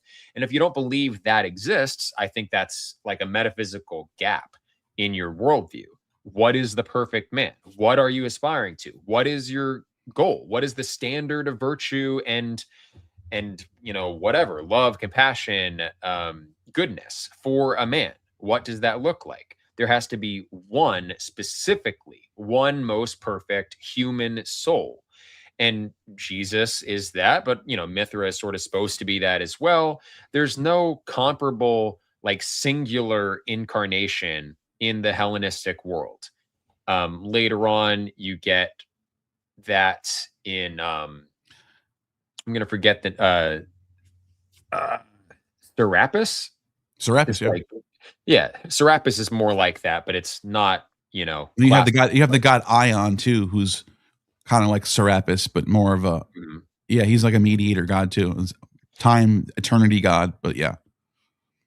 Well, anyway, I do. There's a whole bunch of them that pop up in that second century period. Is what you're. I think what you're getting at. Logical idea. So in Platonism, exactly. Let's just go to the metaphysics and see, should we expect a figure like this? I think you ought to. Or really, let's go to the Pythagorean. I almost think Plato was trying to portray Socrates in that light. But then he acknowledged that historically speaking, Socrates wasn't really what he wanted him to be. Plato knew the historical Socrates and then said he could have been, like, he was conscious of this ideal not being realized. So was it ever realized? And would you expect a soul like that to be realized or not? And I think you can use. I think the Pythagoreans thought Pythagoras was the divine son of Apollo, and they wrote stories about him doing miracles and all types of predicting the future, everything. Right, and Proclus writes about how all these various divine series manifest births as humans, more or less perfectly, and for different reasons, at different ages. Sometimes just to procreate children as well. So Proclus is kind of interesting in like the logic of divine incarnation. You would think that Proclus would understand, I think, that there ought to be a prime incarnation, because Proclean logic is, for a type, you're going to have the many in that type that all descend from the one archetype of the type. It's basically, there's one ideal man, and then there are many men. And there are men that are closer to that ideal, and there are fewer of those men who are closer. It's like an emanationist cosmology or metaphysics, where there's one kind of concentrated source, and it diffuses likenesses of itself outward. So in every series, including the series of men, you're going to have a multiplicity going upward in virtue and downward in number, back to a singular archetypal monadic exemplar or paradigm for the type. So there should be an exemplary soul. And, that's, if you don't believe that exists, then again, how do you reconcile standards of morality, standards of beauty? I think you should be a hard Platonist about this. And let's kind of go to more what brought me into all this, which was more kind of pure metaphysics and philosophy. If you are a realist about mathematicals, you think mathematical entities are discovered, not invented, then we have this huge world of mathematicals. Maybe it's not Plato's realm of forms. The Platonists distinguish, there's like the realm of mathematicals, and then there's the realm of forms. But they also identified the realm of mathematicals with the realm of souls. So the forms above that. That's like the noetic realm, I think they call it, or is that something else? Dianoetic? Yeah. Yeah. Know what they call it? Realm. Yeah, Dianoetic. Sure. The third hypostasis. So I think souls as genuine ousias are self-substantive, And I think there's a parallel in modern physics, or rather, I guess, philosophy of mind, integrated information theory. So what constitutes an information system that has sentience, that is a genuine mind? All of the various parts have to be interconnected with the other parts in such a way that you get a whole that is greater than the sum of those parts. A disintegrated system is just a bunch of parts. An integrated system, there's something there beyond just the sum of its parts. That's the layman's version of it. So souls are like that. They are so interconnected, so necessarily self-relating, that any one part of a soul entails the rest of the soul. And Neoplatonists say one soul reflects all the other souls. There are principles like this in modern computing as well, like Turing universality. Any Turing machine or ideal computer should be able to run all the operations that any other Turing machine can run.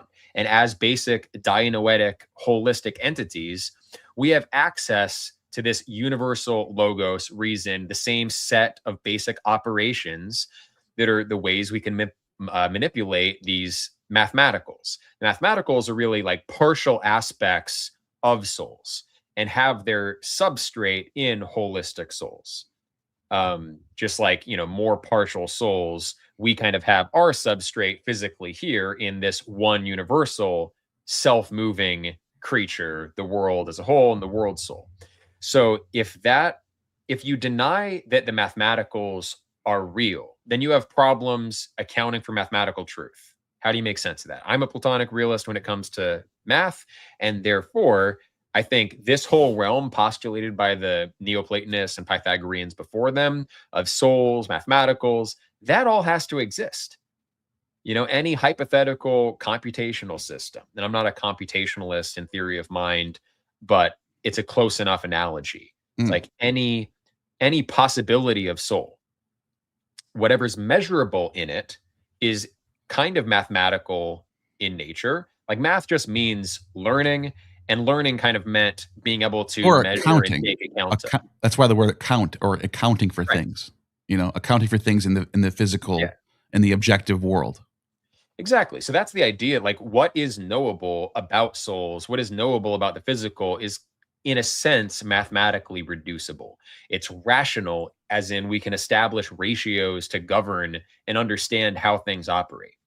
So all of those mathematical truths about souls, about physical systems, they, for me, have to have eternal subsistence. Otherwise, when I say something like a truth about mathematics, 2 + 2 = 4, if no one's ever thought that before, it's still true. It's always been true. But if it's true, and Plato talks about this in the Sophist, I think, like if a statement is true about something, the thing that it's true about has to be real. You can't have a true statement where the referent, the thing that statement is about, simply doesn't exist. So you can't say like, well, it's true that 2 + 2 = 4, but there's no such thing as numbers. It's like, how is it true then? For it to be true, the referent of the statement has to exist. So mathematicals have to exist. And just by extrapolation, like all of these virtues, ways that we can act as souls, ways that we can think more or less rationally. What you're getting at, not to cut you off, is that metaphysics is real. And it's real because of we can measure, we can account for things by doing math, which is a metaphysical concept. Math is metaphysical.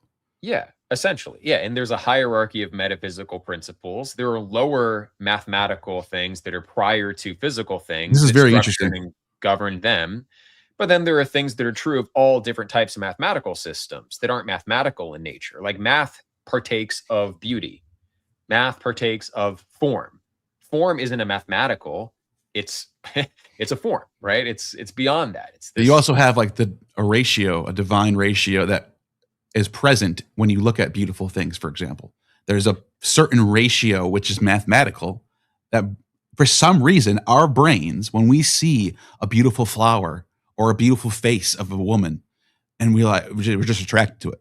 Why? Well, I don't know. Some people will argue that we're conditioned by society that way, that this is all just the man made us to think this way, that we would be interested in overweight women if we weren't trained to like really good skinny looking girls. which I think is bullshit. I think that's bullshit. We can see in nature a reoccurring theme. And by the way, my intro, even though my intro is kind of like bullshit, it's from that movie Pi. The theta is not even really, it's phi, not theta. The movie's all it's a fake movie. But the point, the actual behind that fake theta thing is a real thing called the divine ratio, which is a real thing in nature. For some reason, we are attracted to things that have that reoccurring natural beautiful ratio of the what's called the golden mean. Is that kind of what you're getting at? Well, yeah. I mean, I think everything is beautiful in some degree because it's ordered. So everything, in order to exist at all, participates in the intelligible. It is structured, it's ordered, it's limited. It's not purely unlimited. Things that are totally unlimited, chaotic, you can't even name. It's like the term chaos is itself ordered. It's like naturally everything is subordinated to the one, a limiting principle beneath that. And for something to have real substance, there's something not just measurable, because measure kind of applies to what's mathematical or even what's kind of structured by math in the physical world. I think deeper than ratio and measure, there is something that's perceptible, intelligible, comprehensible. Like mind is the second hypostasis, right? Like intellect gives substance to everything beneath it. And if you take away what's intelligible, nothing is left. And you can take that as a kind of like statement of idealism, even where like what is totally devoid of mental properties whatsoever and yet has existence. We can't conceive of anything, because anything that we imagine, like when you imagine what matter looks like, the Neoplatonists like to talk about the problem of matter and what exactly it was. And some would say that there's no such thing as matter. Like matter in itself doesn't exist, because what is matter? Well, what's so interesting about that, real quick, just to jump in, modern physics sort of confirm that, because when you look at when you zoom in enough, I'm using like really dumbed down language. When you zoom in enough, everything starts to break down into just atoms and void, and it's not even physical anymore. So it's like everything's just a projection according to modern physics. Or the atoms break down into subatomic particles, but then those particles aren't just points. They're actually representations or manifestations of fields that it gets weird. It gets weird, and it's all nothing. It turns into nothing. Space. Yeah, so it's like it's really that physical systems are grounded, if anywhere, in these higher dimensional mathematical spaces. Like that's literally what quantum mechanics is. That's what they believe. And then anyway, so the modern physics stuff I think does back it up. But what matter is, just from an a priori perspective, as you zoom in, everything that you imagine as the shape of matter, that's form. That's not matter. Right? So to really get to matter in itself is completely inconceivable. You cannot imagine matter as such. There's a minimal thing that'll act as matter to anything above it. And the later Neoplatonists talked about that as they kind of deduced it from Aristotle's categories and some other principles present in the dialogues, but they called it the indefinite quantum. Because their reason, this is Simplicius's reasoning, which I think is kind of funny. They like to harmonize Aristotle and Plato, and they said that in the categories, they list the various categories of predication by ontological priority. So quantity is. Oh, this is what Platon does too. Platon was writing about this stuff too. I don't know if you're familiar with Platon. He's a 15th century Platonist, pagan, and called himself a follower of Zoroaster as well, who says exactly what you're saying. He tried to, his whole life goal was to try to unify Plato and Aristotle as much as he can.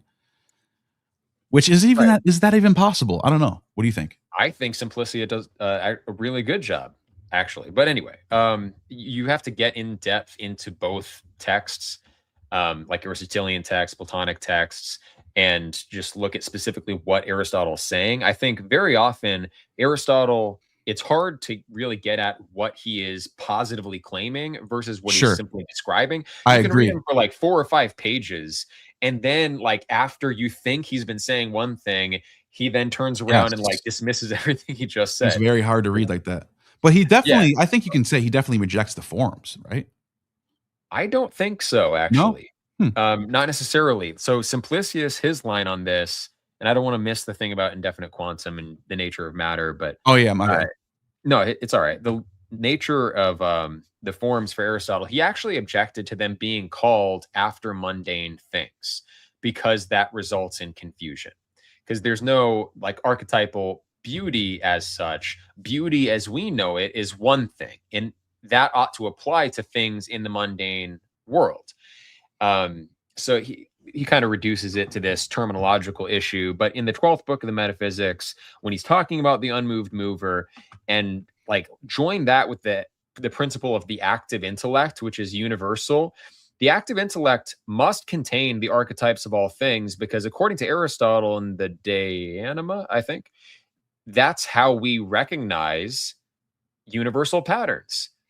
Our passive intellect sets the stage. We have the right things in our imagination, but what is it? And this is a genuine psychological problem. Like, what is it that allows me to really grasp the square, the circle, or like the shape of a pigeon or whatever it is?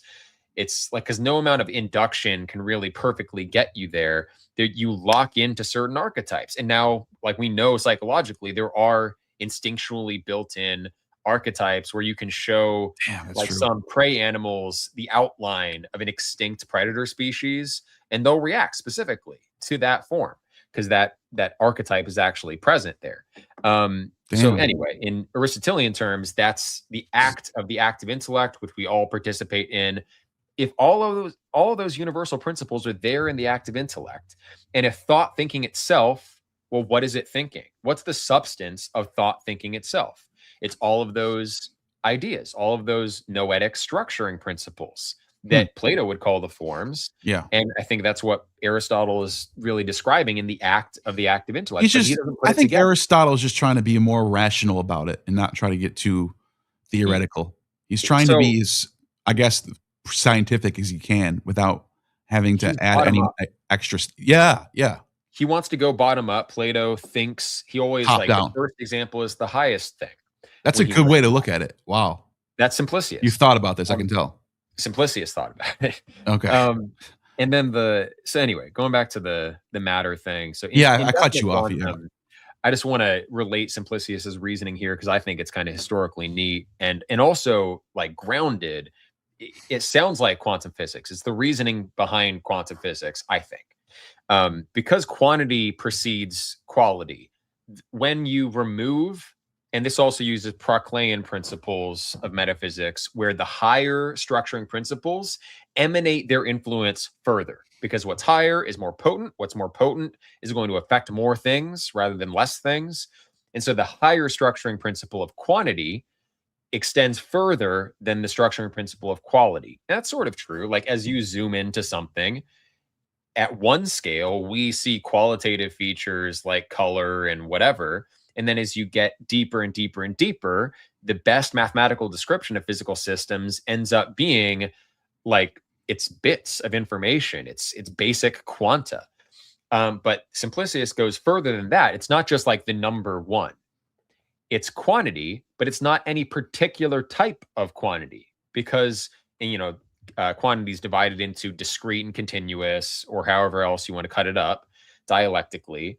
But there's going to be general, indefinite, simply quantity, and the indefinite quantum, the unit of undefined quantum that's like the one in that it escapes like our contemplation or enumeration per se. And it's going to be that kind of mirror image or reflection of the one at the very bottom of the ontological hierarchy. He says it's neither big nor small because it doesn't participate of size or quantity or position. It's like one of these quantum fields described in quantum field theory,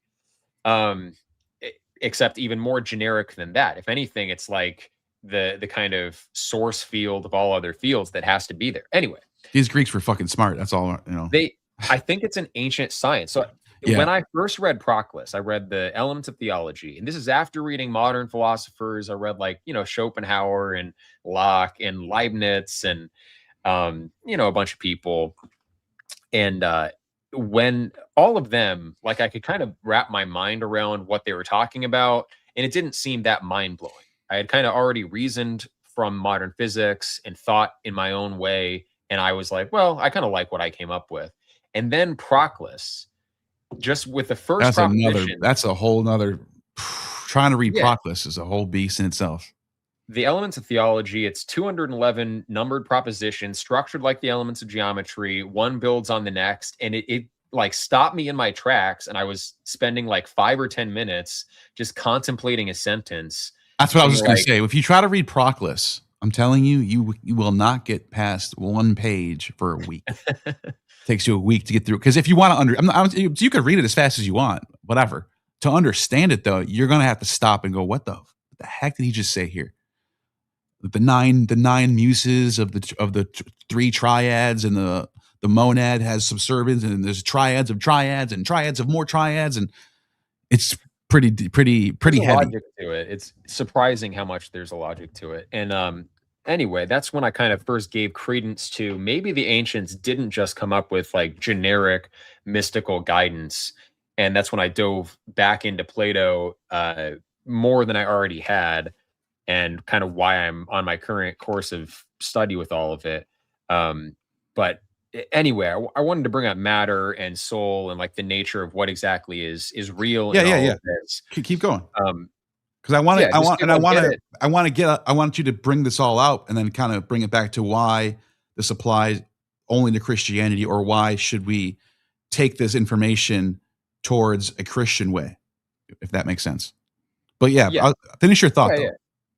So I do think the presence of these structuring principles is an undeniable part of the world. You can't have a rational, coherent worldview without accepting the forms, without accepting the mathematicals, without accepting a realm of souls even. And that's a different kind of cosmology than what we're starting with in a naive sense. And I think when we're assessing the world, we have to work from within a worldview that allows us to interpret what's true and what's not true. And I think a lot of people start from this kind of naive physicalism where we're simply, there's stuff, there's objects, matter in motion, atoms in the void. And I think that doesn't hold up when you start scrutinizing it. Like in modern physics, things break down and they're no longer physical past a certain point. They're kind of metaphysical, even in modern physics. And so when you accept these structuring principles, like you're positing that there is a realm of more or less perfect souls, essentially. I came at it actually through a multiverse cosmology. I went for the many worlds interpretation of quantum dynamics, and then I got into thought about like the inflationary Big Bang model, and a lot of convergent lines kind of pointed me to, why would there just be this one world? Plato argues in the Timaeus that there is. He explicitly like denies the many worlders, like Anaximander, probably. Philo has a whole book about this subject and why he agrees with Plato. But yeah. And I think that he's right. But in the Gorgias, the myth at the end of that dialogue, he talks about like the true earth, which is vast and way bigger than what we think it is. And what we think of as the surface of the earth is actually one depression among many in this far, far larger true earth. And I think it's kind of a nod to the many worlds. So what he rejected was that there would be all of these worlds totally in parallel, because then there wouldn't be a logic or a measure to all of them binding them together. So I think ultimately there is one world, but I think like Plato, it was far vaster than we understand. And he uses the word cosmos too. So cosmos. So how do you interpret that? Do you interpret that as just the Earth and the solar system, or what do you do? The galaxy? Like how do you map that onto today? Well, I the think universe, right? I would say it's the universe. It's a manifestation. It's the flip side of the coin of the Pythagorean harmonia. So if you take all of these mathematical principles at a more generic level, you get, like in quantum mechanics, you get the universal wave function that kind of describes and contains all of the possible permutations of it. And it's simpler than all of those possibilities. But like at a higher level, the governing principle of these lower things is there in Pythagoreanism. It's that in the tetractys, the three dots, right? You have the one, and then monad dyad, and then harmonia. And I think that's basically like the Platonic third hypostasis and maybe part of the second hypostasis as well. And then the flip side of that is cosmos as the four dots on the tetractys. So, but there's an equivalence, right? Like the one contains all the things beneath it. And all of these levels, they appear differently to us depending on our perspective, but ultimately they're all within the one because the one contains all things, like Damascus says, and like I think it's brought up in the Parmenides, although definitely not in a clear way. But yeah, I think cosmos is just this reflection of an underlying ordered, kind of mathematically structured thing here. But it's sensitive to the perspective that we take. And I think the cosmos kind of acts like Socrates in the dialogues, where he starts where someone is. And I think a just God would give people as much of a chance for improvement as possible. There are many ways that we can decline from that perfect soul. Plato in the Timaeus says we all start as the perfect soul, right? And actually, it's the archetypal animal as well. So all the other animals descend from man, and all other men descend from the archetypal man. Like our first birth is shared. We all incarnate as the archetypal man first. That's in the Timaeus. And then we decline from there. But it's good that we decline in all these various ways because the return to goodness will be unique in each case. And there'll be some unique good then that is brought into being by all of our various mistakes and then redemption. And I think that's just baked into the cosmos. That's karma, like drawing us back to God by these various paths. You could see in Christian theology where that lines up, obviously. Well, sure. The prodigal son. Yeah. But it goes beyond like a Hindu notion of karma in some ways, where you can have a covenantal bond. You can have a special relationship with a soul that will guide you on the straight and narrow and protect you from your mistakes. And I think most people need that. And actually, even like the most skilled of us would be better off with it. And I think it is pride and hubris that prevents us from wanting to have that relationship. So again, if we have this realm of mathematicals, we have this realm of souls, structuring principles, there is a supreme one. There's one most perfect human soul. Just putting that out there, do you want to have a relationship with that thing? We all intimate at it with our different mythologies, like the Avatar in Hinduism, or the various deities in the Hellenistic world that kind of approximate to it. Christ is the historically available one in our civilization, where that's the claim. That's what, he is purporting to be.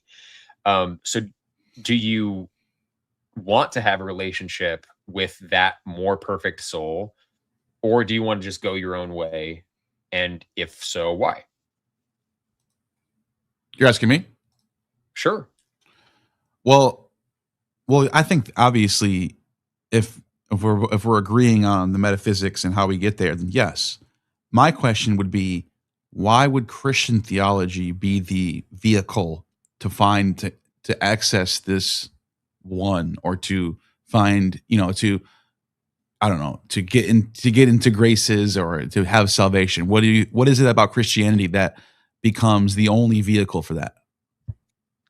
Because there's only one soul like that. So in my own interpretation, that soul incarnating as Jesus is not mutually exclusive with that soul incarnating as Krishna, right? But historically, there is no other viable contender for a divine incarnation. Again, for Proclus, remember, higher structuring principles make themselves felt more. They extend their energies further than lower souls.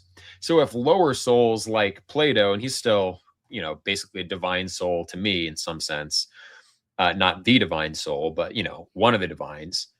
Um, if he can extend his energies over thousands of years, then the genuine, most divine, most archetypal But why man. Jesus?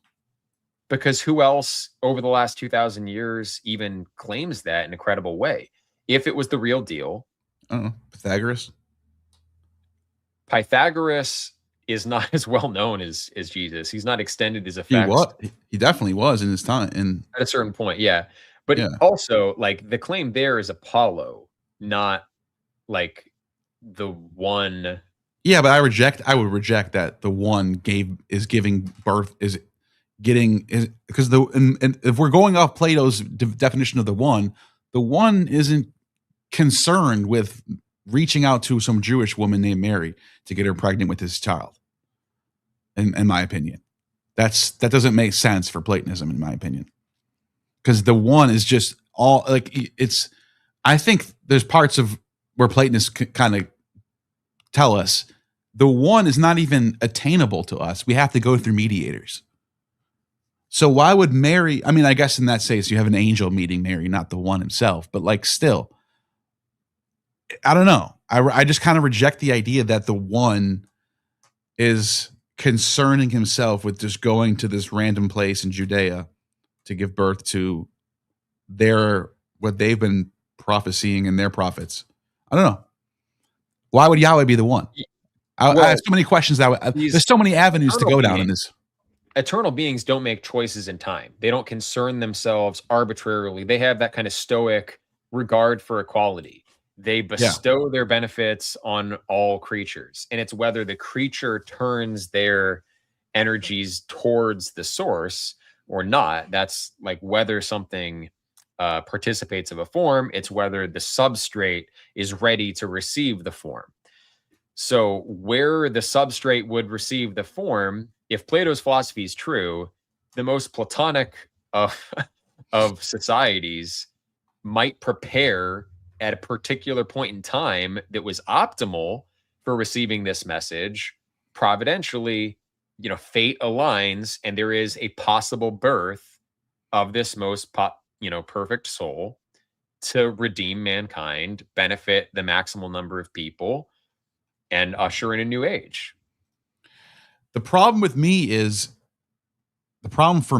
I would say, is I see the core, the foundation of Christianity coming from the roots of Judaism. It's just not strong to me. I'm looking at, the historicity of like the Exodus and Noah and how we get genealogies in the Bible that actually you can't even, if you take the Bible at face value and we take the genealogies from Jesus back to Abraham, back to Noah, back to Adam, we're left with like young earth creationism exists for a reason.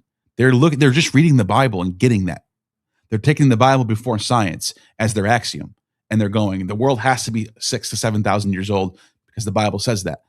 That to me is where the problem lies with me even trying. Like if it was so obvious that Christianity was true, then I would be more aligned with you than on this than I am. The problem for me is it's just not. Historically and even just logically, just don't understand how logically God would need to sacrifice himself to save people from his own cosmology. Couldn't it be? Well, there's a lot more logical ways that I would see that happening. Like, for example, just we live in a world created by God, and when we attain virtue, when we're good, when we're pious and good and virtuous, and we're honest and we do the right thing, that gets you closer to God, rather than just accepting some sort of creed that was laid down thousands of years ago. In order to get virtuous, you first have to have the right belief that leads you to desire virtue. Well, we can find out what virtue is through Socratic dialogue too. You and I can sit here and talk for days and come up. We can dig to the bottom until we can't dig anymore on what is good. And we can come up with the best definition of the good, I believe, through our own intellect that's given by God. Even that whole, like, right? it requires a good will or good faith discussion. Like, you have to already want to seek the truth in the first Yeah. place. Yeah, so I think that faith, like, not everyone is there. Some people are by nature philosophically disposed, but most people aren't. And they need some kind of assistance. They need something more direct. Like, Socrates has to reach out to Alcibiades and convince him, like, it is not enough to ride on your natural talents and good looks and get through life as a Athenian politician. There are higher things at stake here.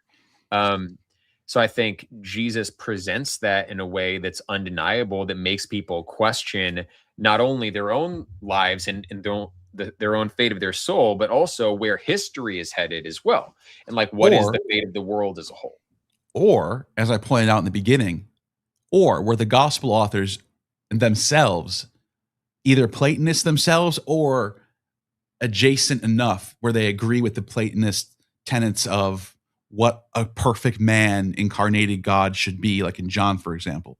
And so they're writing in all the things that are attracting you to Christianity as a Platonist are just being written into the story. Whether Jesus existed or not, I'm not saying he didn't exist. He could have existed, but the things written about him could just be people attributing these things because they are what a Platonist or what a Stoic would see as the good or rational logos as a character.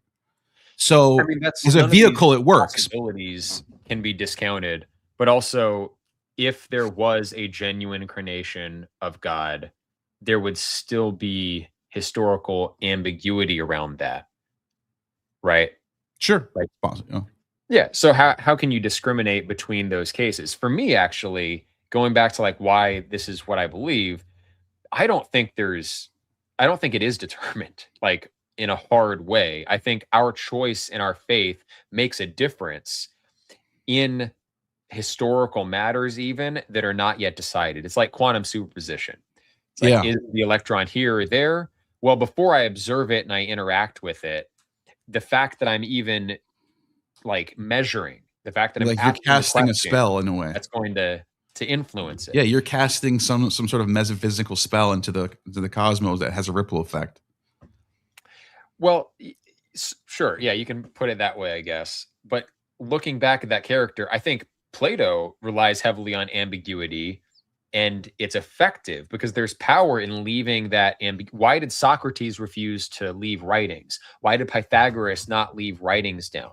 Why did the Celts have Ammonius, this great teacher that all these second century sages and philosophers are all like, yeah, I'll learn from Ammonius. And then we have nothing from Ammonius. Mm-hmm. And even Eusebius is like, he taught all the Christian theologians in the second century. He taught all the Platonists and the Christians. Well, who the hell is this guy? What did he say? Nothing. Just gone. Yeah, you're right. There's something weird about that. The ambiguity of there's a kind of magical principle or something like that. There's a potency in distributing that possibility and leaving it wide. Like even in interacting with other people, leaving some ambiguity has some kind of power very often. So I think, in a sense, it's so funny you said that because there's that show on HBO, The Bad Pope, I think it's called. You ever heard of it? The Bad Pope, where it's I think it's Jude Law. Is that the actor's name? The Bad Pope. Hold on. Oh no, am I thinking of the book called The Bad Pope? But what's that HBO show? Young Pope. Yeah, Jude Law. So he says something interesting where he says he was like, oh, there's this, I forgot the name of the band, but the band never showed their faces. And there was something about the fact that they never showed their faces that made them mysterious and it made people like them more. And then it was like sleep token. Yeah. And he was basically saying like the way to really get people to respect you is just kind of be in the shadows and not over present. And there's something real about that. There's something very true about that. Whereas, I don't know, like some of these YouTubers that do face reveals and then their careers are over after that. When they never showed their faces, they were the coolest YouTuber ever, and everyone had their own image in their mind of what they looked like. They were some cool looking guy because they never saw their face; they only heard their voice. And as soon as they showed their face to everybody, look at this fucking dork. Like no one liked him, and all of a sudden their views start to tank. And I don't know. Maybe there's something to. Maybe Islam is right about images. I don't know. Maybe something about the iconoclasm thing that there's something real there. I also understand the value of images at the same time, or icons. So there's an argument. Same on both here. sides. I agree with that. Yeah. But the potency there, I think, really stems from it's leaving it up to the person who receives it what they make of it, and allowing that free will to be the active party. Like if God just incarnated and forcibly saved entire worlds and made it completely undeniable, that would definitely be intervening, and it would be the wrong kind of equality where the deserving and the undeserving receive exactly the same, right? And there's, you can think of like the parable with the different workers working at different times, but they all agreed to help. They were all willing, and there was that free will choice. It wasn't just imposed. Like he didn't hand out food stamps to everyone equally. It was the people who decided to show up and work. So, you know, there's I don't remember in which dialogue, it might be the Theaetetus. Socrates talks about like if every aspect of myself was duplicated, would it be me or would it not be me? And like they kind of agree that it's going to be you if everything is identical.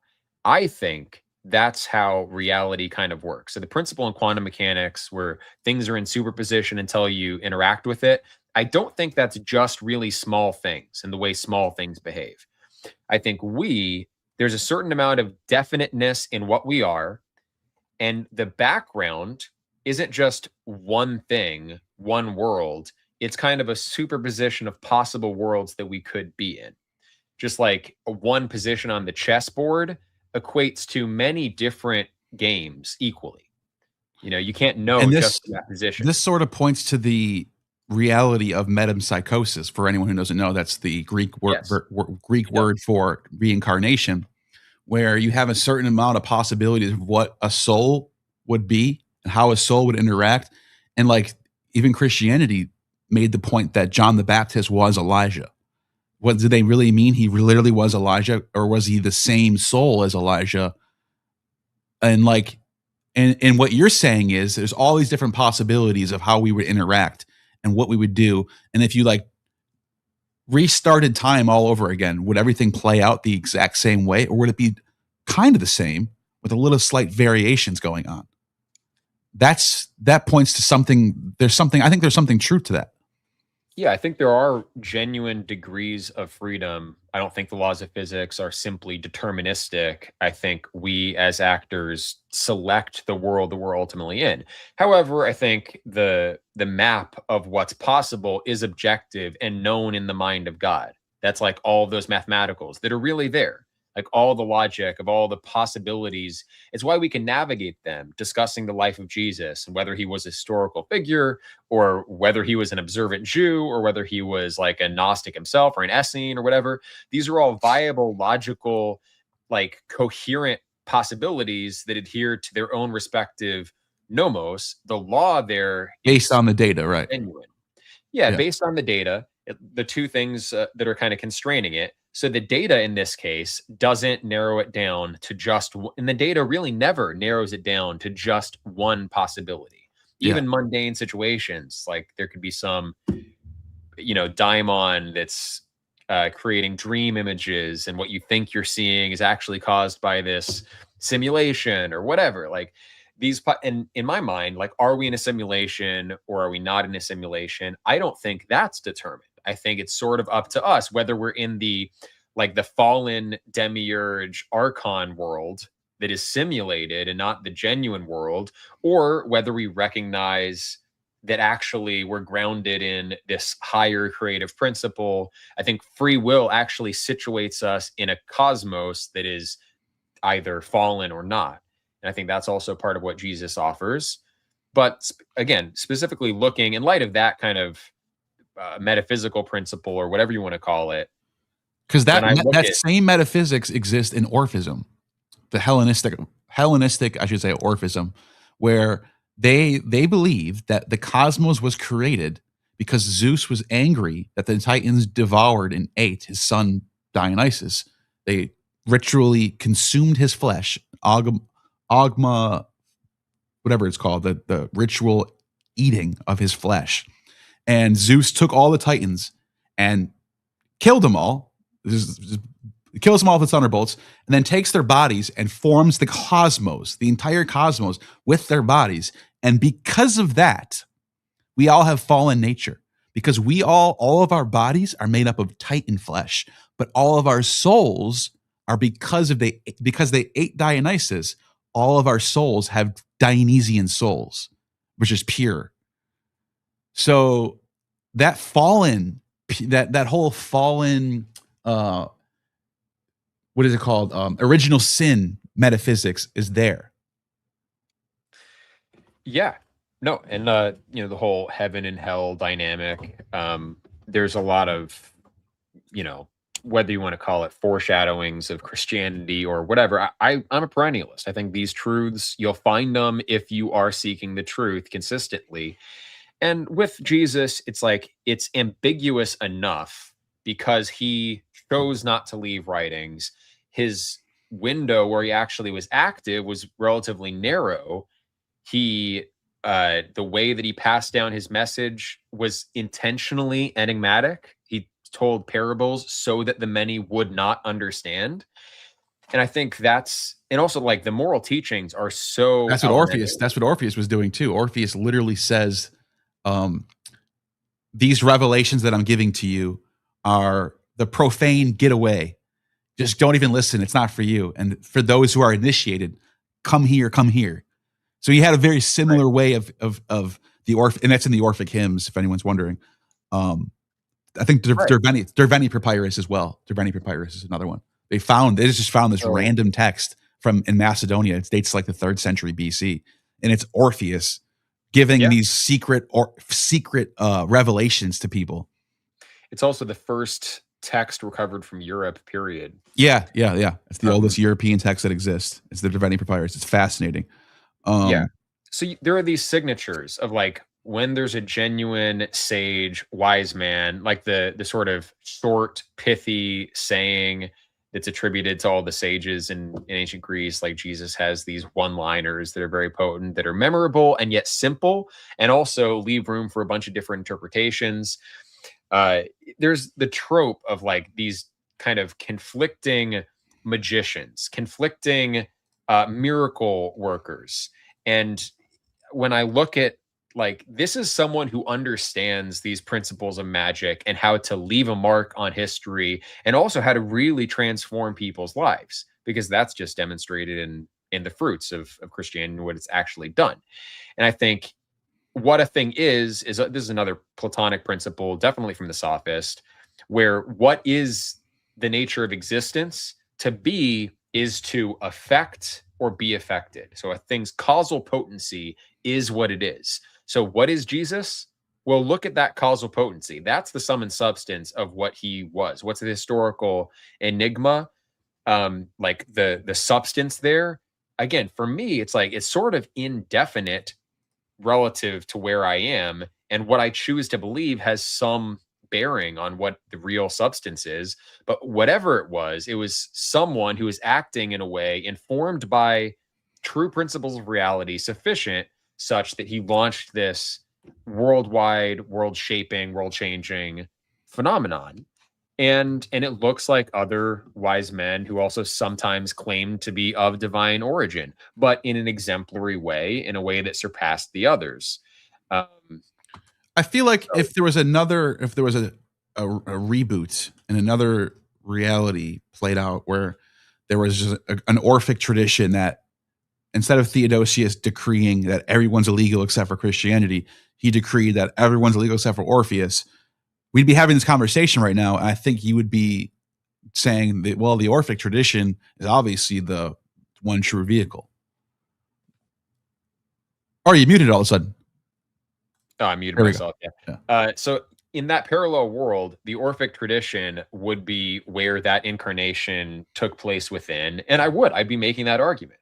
And Okay, in any that's fair. parallel world, when I there see was what that you're saying now. conspicuous historical figure where, okay, the divine soul, like the exemplary divine soul, is reaching out and offering a path of salvation, I'm going to make a covenant and bind myself to that soul because I believe that soul has the power. You're taking this big picture approach where you're looking at the world and saying, God, if God is in control, or if Aristotle's right, there's an unmoved mover who just started everything off, and it's all kind of his will.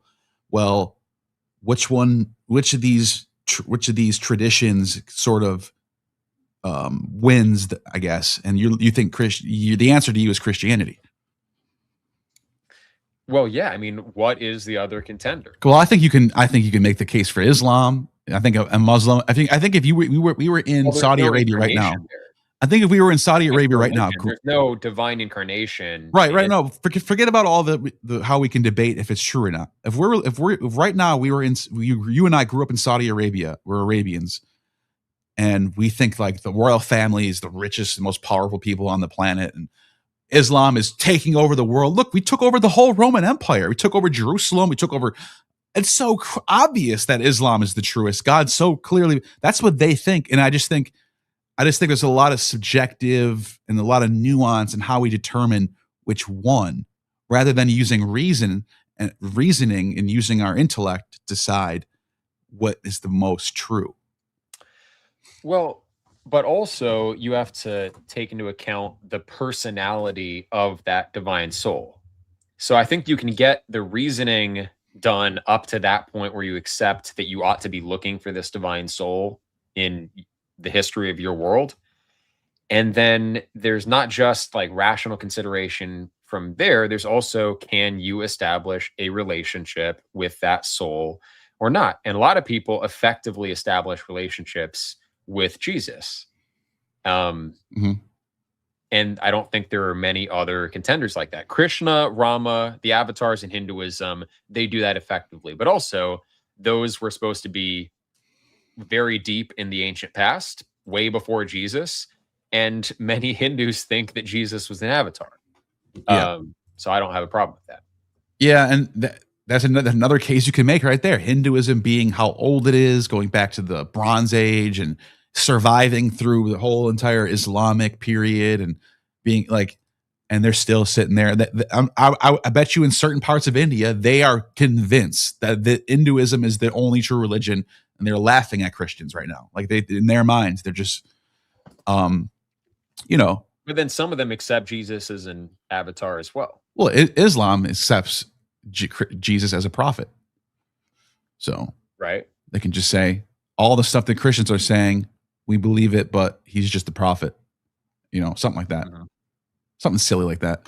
But you can almost see the case where you could be right. Like Christianity is obviously true because it came up out of this little Jewish sect in the middle in Judea and Alexandria and Antioch, Syria, and then it spread and became the Roman Empire's imperial religion.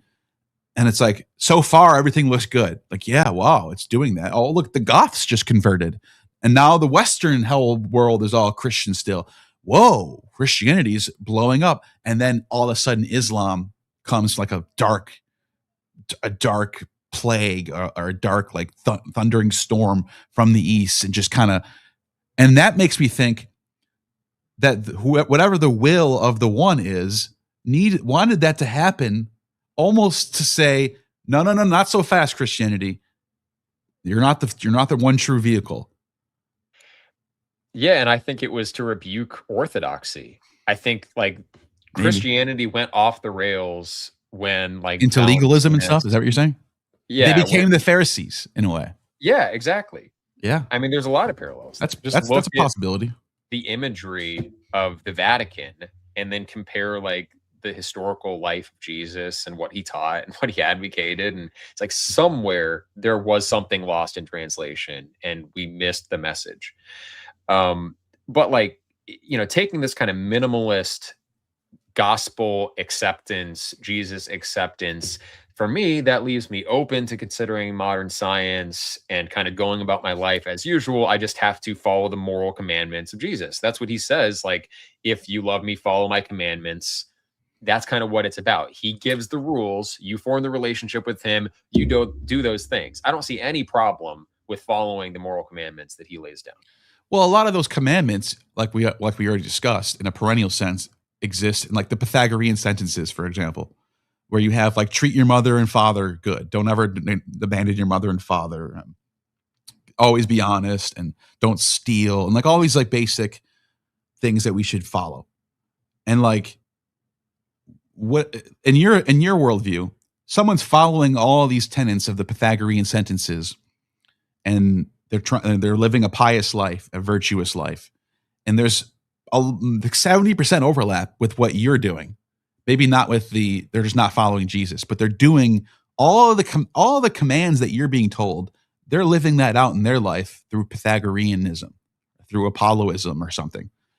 What would be the difference from a metaphysical perspective? You're the one God, and you're looking at your creation, and they're both living these commandments. They're both living out these commandments in their lives through different vehicles.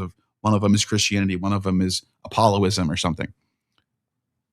Can a rational, just God reject one over the other because of some sort of choice? Like it just doesn't make sense. It's not that there's logically it doesn't make sense to me. But maybe you think it does. Well, it's more that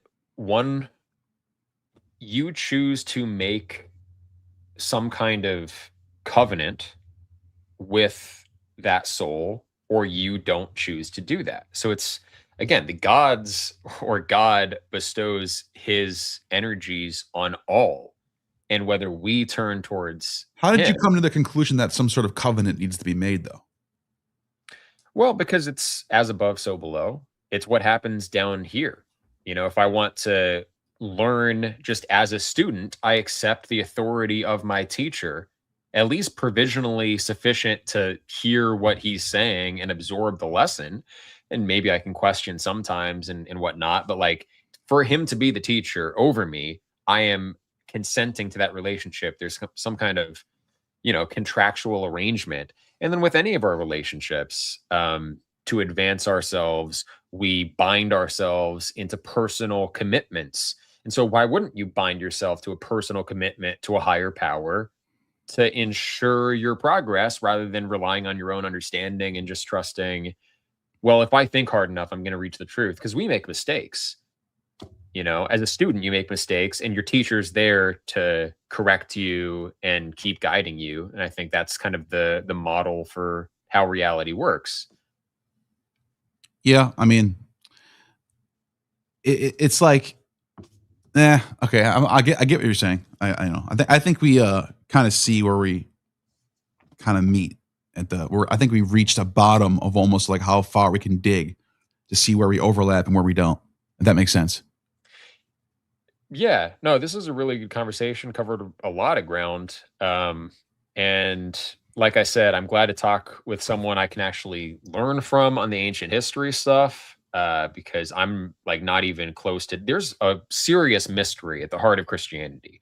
You are alive to that fact. I am very keen on like whatever was not left ambiguous. I want to know the facts. Yeah. And if the facts contradict me, if like I am absolutely convinced Jesus was a mythical creature who didn't exist, then fine. All right, I'll cede the ground. But so far, it's like this really tantalizing ambiguity has been left open. So many resonances and connections with other traditions that are also fascinating. I'll keep looking into it. I'll keep watching your videos for greater clarity on it. Yeah, you too, man. I'll be watching you too. There are some super chats if you don't mind. Yeah, sure. Yeah, let's do with these before you go. But yeah, I same to you, man. I learn a lot from you too. Because there's just so much to get into. One person in one lifetime can't do it all. There's so many different, like just becoming a Proclus scholar would take a whole lifetime. Because Proclus has written so much, and there's so many things he gets into that are so deep, and that they're just like one chapter of Proclus is his own rabbit hole in itself. And like then you have like I don't know Maximus of Tyre and Antiochus of Ascalon and Plutarch and Iamblichus and like all these different and like there's only so much one person can learn in their lifetime. So that's why I was surprised and very very thrilled to see how much you've put together in your content over there. So well, thanks, Steele. And you have a course that you do? I mean, I guess I could plug that real quick. Right. Yeah. So it's arvol.thinkific.com, and we do the Iamblichian curriculum on both the Plato and Aristotle sides. So we're just actually it's good timing. We're going to start the categories with Simplicius's commentary, which is this absurd, like 1,000-page commentary on a document that's 20 pages long. So that should be fun. But yeah. Wow. All right. There you go. Thanks for that. So Lamb Selini, thank you for the $10. Eric, is there any possibility of having an RTTL chapter in New England? Also, as a single white woman with kids right now, would I be allowed membership, or do you have to have a family already? You would probably qualify. I mean, you can look at the website returntoland.org, but New England, we have people up there. It's not super active compared to some regions, but there are definitely things going on. So check it out. Nice. Eric is the Chad. Yes, meme personified. Nice. Thank you for that super chat, by the way. Andrea, thank you for the 50 PLN. Not sure what that is, but thank you. Can you guys make a case against Platonism if you had to argue against Platonism? I would say, because I look at Aristotle and Plato as an angel and devil on my both shoulders. And Aristotle is the more rational, less theoretical, more scientific minded. And Plato's like more of a deep thinker, metaphysics and theoretical and forms and like ideas and stuff like that. So I would say Platonism, to debunk it or to make a case against it, is that it's theoretical. Like it's not maybe you disagree with this though. It's not like a hard science that we can really use to, it's a good map of the world. It's a good map of the cosmos and the world and us in it. But it's not like not like a scientific method type of thing. Oh yeah, it's definitely meta in a lot of respects, very top down, and kind of removed from things on an everyday basis. And I would probably make a similar objection if I had to argue against a Platonist, as like pretending I wasn't a Platonist. I would go with a pragmatic perspective and just be really strict on like, how do you even define notions of truth? I can define what's useful. I can know what's useful and what's actionable, and just keep things, grounded in what I can and can't do. Yeah, well said. Thank you for that super chat. Caleb Dominic Peterson. The Roman Emperor Elagabalus was proto-Jewish. He built the third temple on Palatine Hill. It's pretty obvious if you know your stuff. Love it. Well, he was Phoenician and he built a temple to Helios, but I don't know if it's funny that you said that though, because there is a source in the Historia Augusta that says that Elagabalus transferred the rights of the Christians and Jews into the Roman imperial cult. And the scholars debate how true this is, because if that is true, Elagabalus could have been the guy who got the ball ultimately rolling that led up to Philip the Arab getting baptized publicly and issuing coins with Christian scenes on them. And then later on, Constantine legalizing the religion. And there's a case to be made that Elagabalus got the ball rolling for Christianity to be a part of the Roman religion. So I would agree with that part. I don't know if I would say proto-Jewish, because Judaism already existed at that time. And Elagabalus is like worshiping Roman gods and Helios and Sol, and even like he's like some Dionysian stuff going on with his cult too. Any thoughts on that? I don't know about this. Yeah. Elagabalus was a pretty interesting Roman emperor from the early 3rd century, 200s, part of the Severan dynasty. But anyways, thank you for that super chat. JFrog111, thank you for the $20. Neil, what do you and Eric think of simulation theory?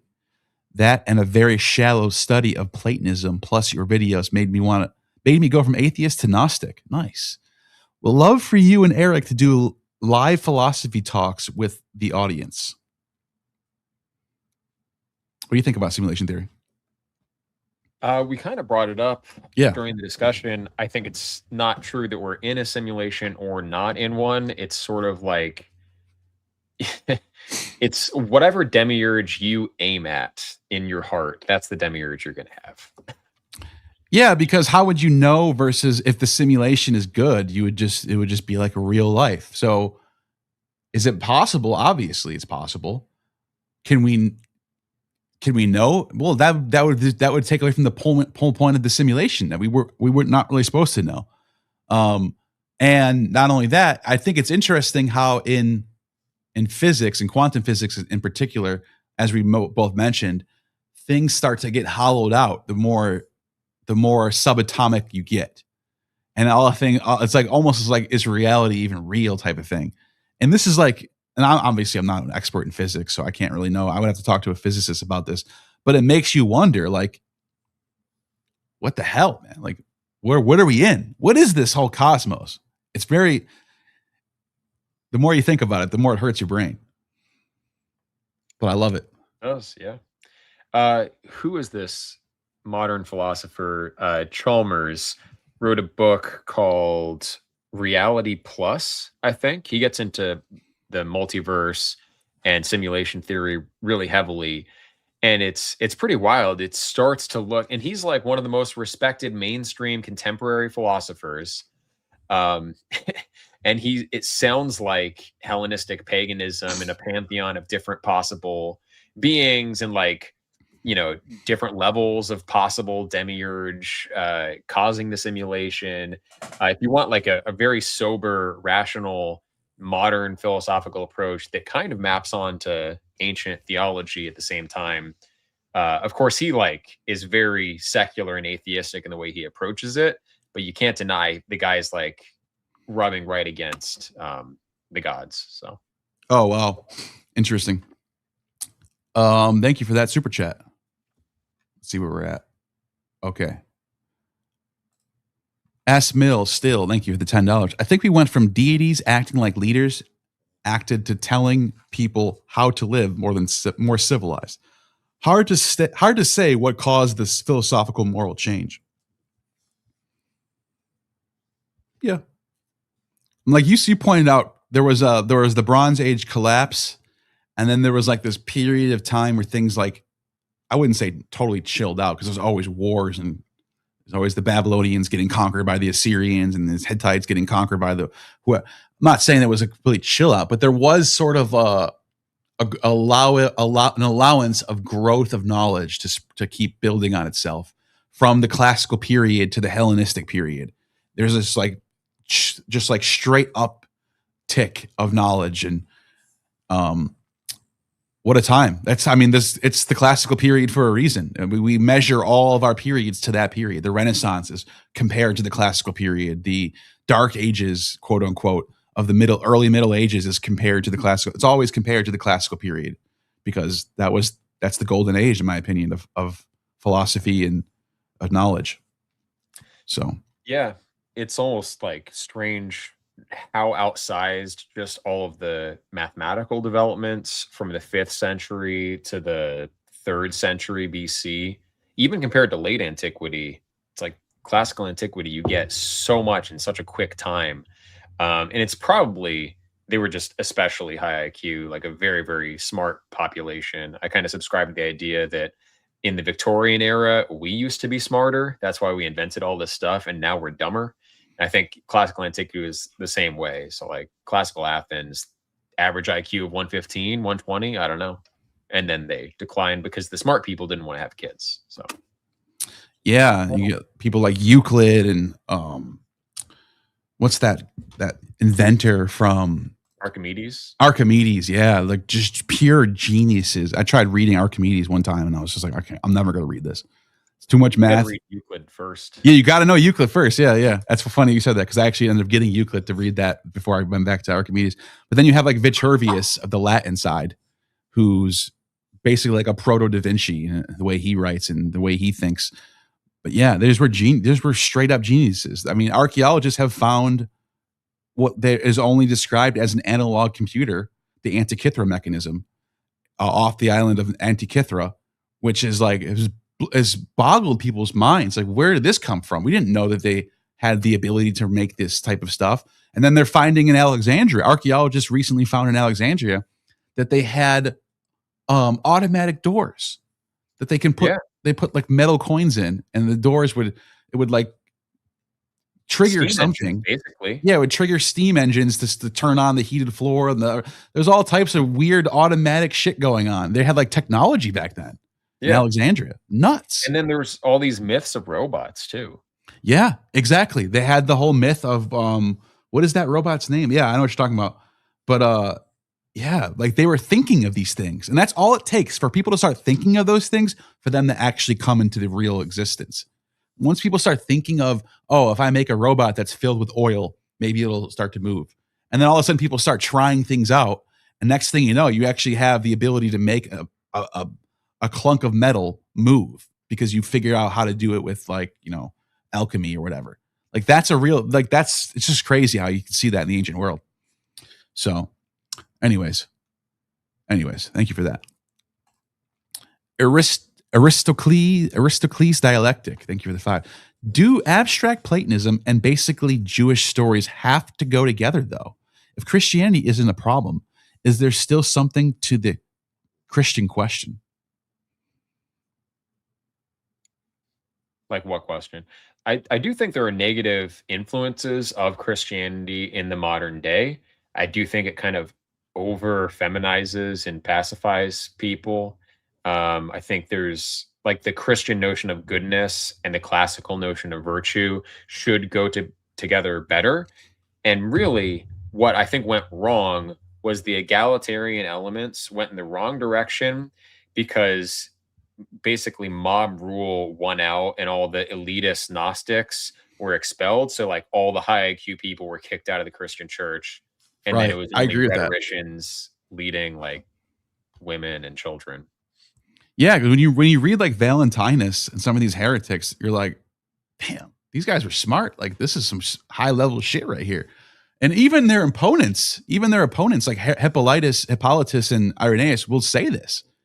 They're like, he was deceiving people with his wicked tongue. And like, all right, they obviously were doing something right if they got all these people to believe in what they're talking about.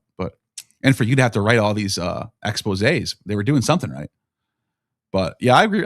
I would agree with that. I think there was definitely the whole Acts 2 egalitarian, how to run the church thing definitely went into a direction that might not have been what the first Christians would have been doing, if that makes sense. Because they weren't necessarily in power. They were like little pockets of societies that were dropping out of society and having their own, like what you're doing right now. They were like a bunch of RTTLs in the Roman Empire breaking off and just doing their own thing. That's kind of what early Christianity was like. Right. Yeah. So, and I bet it was like very interesting personalities that were initially drawn into it. And I don't know, when it institutionalizes past a certain point, I guess a lesson to be learned, essentially, when you scale a certain element, unless you take precautions, will predominate. And that's in Plato's Republic too. Well, yeah, like a good republic has to be limited to how many people live in it. I forgot what he says the number is, but it's not that high. He wasn't like a total globalist. He was a total, like, I don't know, what's the other word for it? But yeah, Republican. Yeah. I guess that's the word. But anyways, thank you for that. Which one are we at next? Okay. What do you think of banning circumcision in the West for obvious reasons? Weird that one easily banned practice would solve a big dilemma in the West. I don't know about banning it. Just don't force it on people. People want to be circumcised, fine. I don't care. I'm not going to ban it. If an adult wants to go circumcise themselves, yeah, I guess they're They can. Oh, I think they're talking about for children. Yeah. Okay. Right. I get it. No, that's a straw. I get that. I agree with. Kids don't know what they're doing. You shouldn't have to force kids to mutilate themselves. Yeah. I don't know. I don't know how you would how you go about that. That's a good question. I would outlaw it for infants if I could. For infants? Yeah. Yeah, because if you really want it done, do it when you're an adult. Why not? Yeah. I agree. Totally agree with you on that. Good point. Thank you for that super chat. Whiskey Jack. Read Christ the Eternal Tao. The way follows the way. A river flows down itself. It is good to self-sacrifice. So the way does so. Definitely. Oh, that reminds me. One of the reasons I converted to Christianity or reconverted was Alan Watts. What's the book that he wrote on Christianity? It was really good. I have a few of his books over here, but I don't know which one you're talking about for Christianity. Yeah, I'll find it.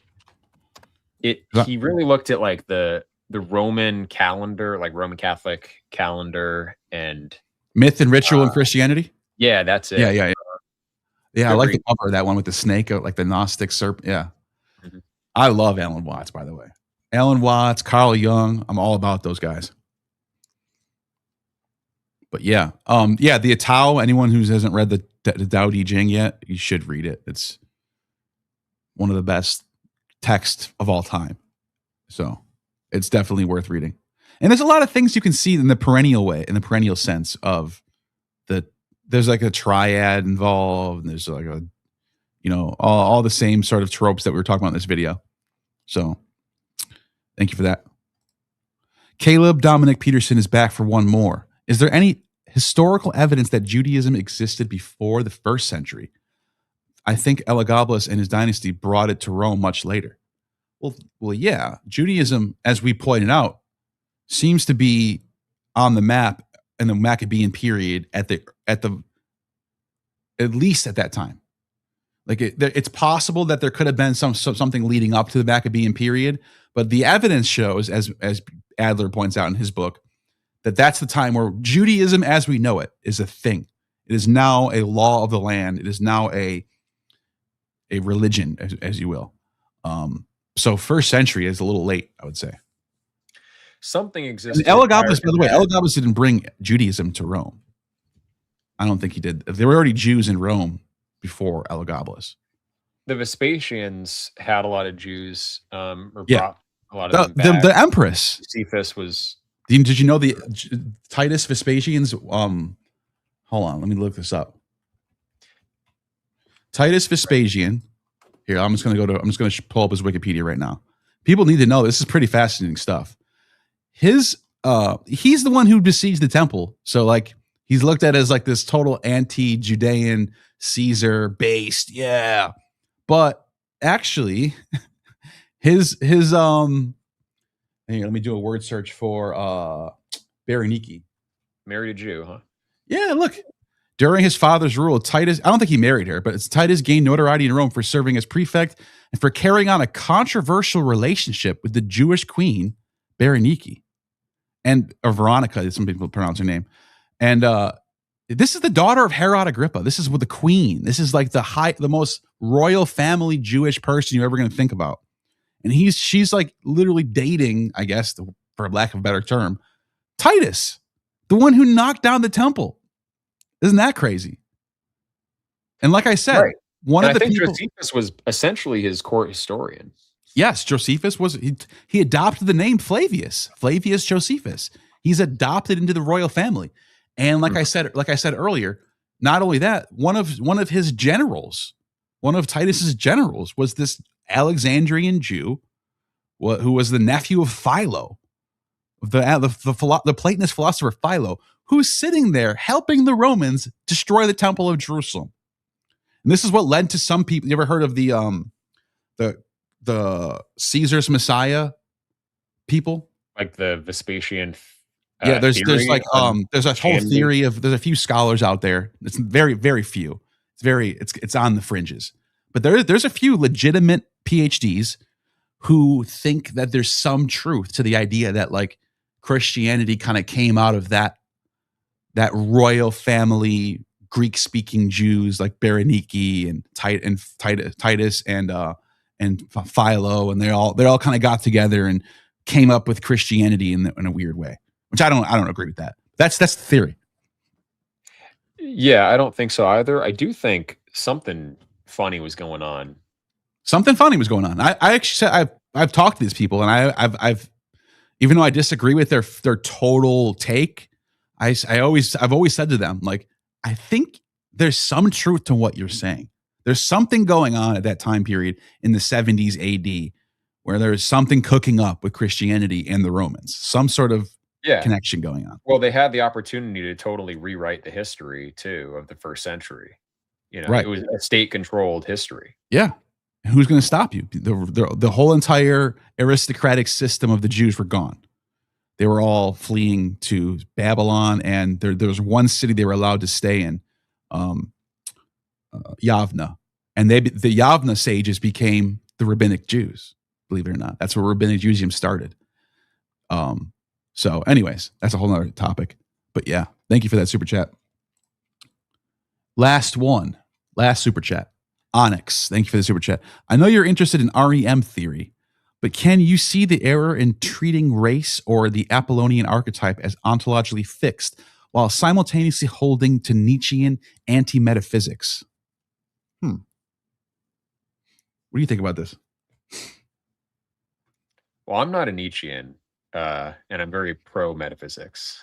So I do think, racial archetypes exist, root races exist, and that's pretty Platonic. So, yeah, I love Nietzsche. I'm not a Nietzschean. I'm not I hate when people say that Nietzschean. I don't even think Nietzsche would want a Nietzschean to be a thing. So that's a weird thing in itself. But I do love Nietzsche. I take his stuff very seriously. I think he made a lot of world-shattering observations about the world we live in, about Christianity, stuff like that.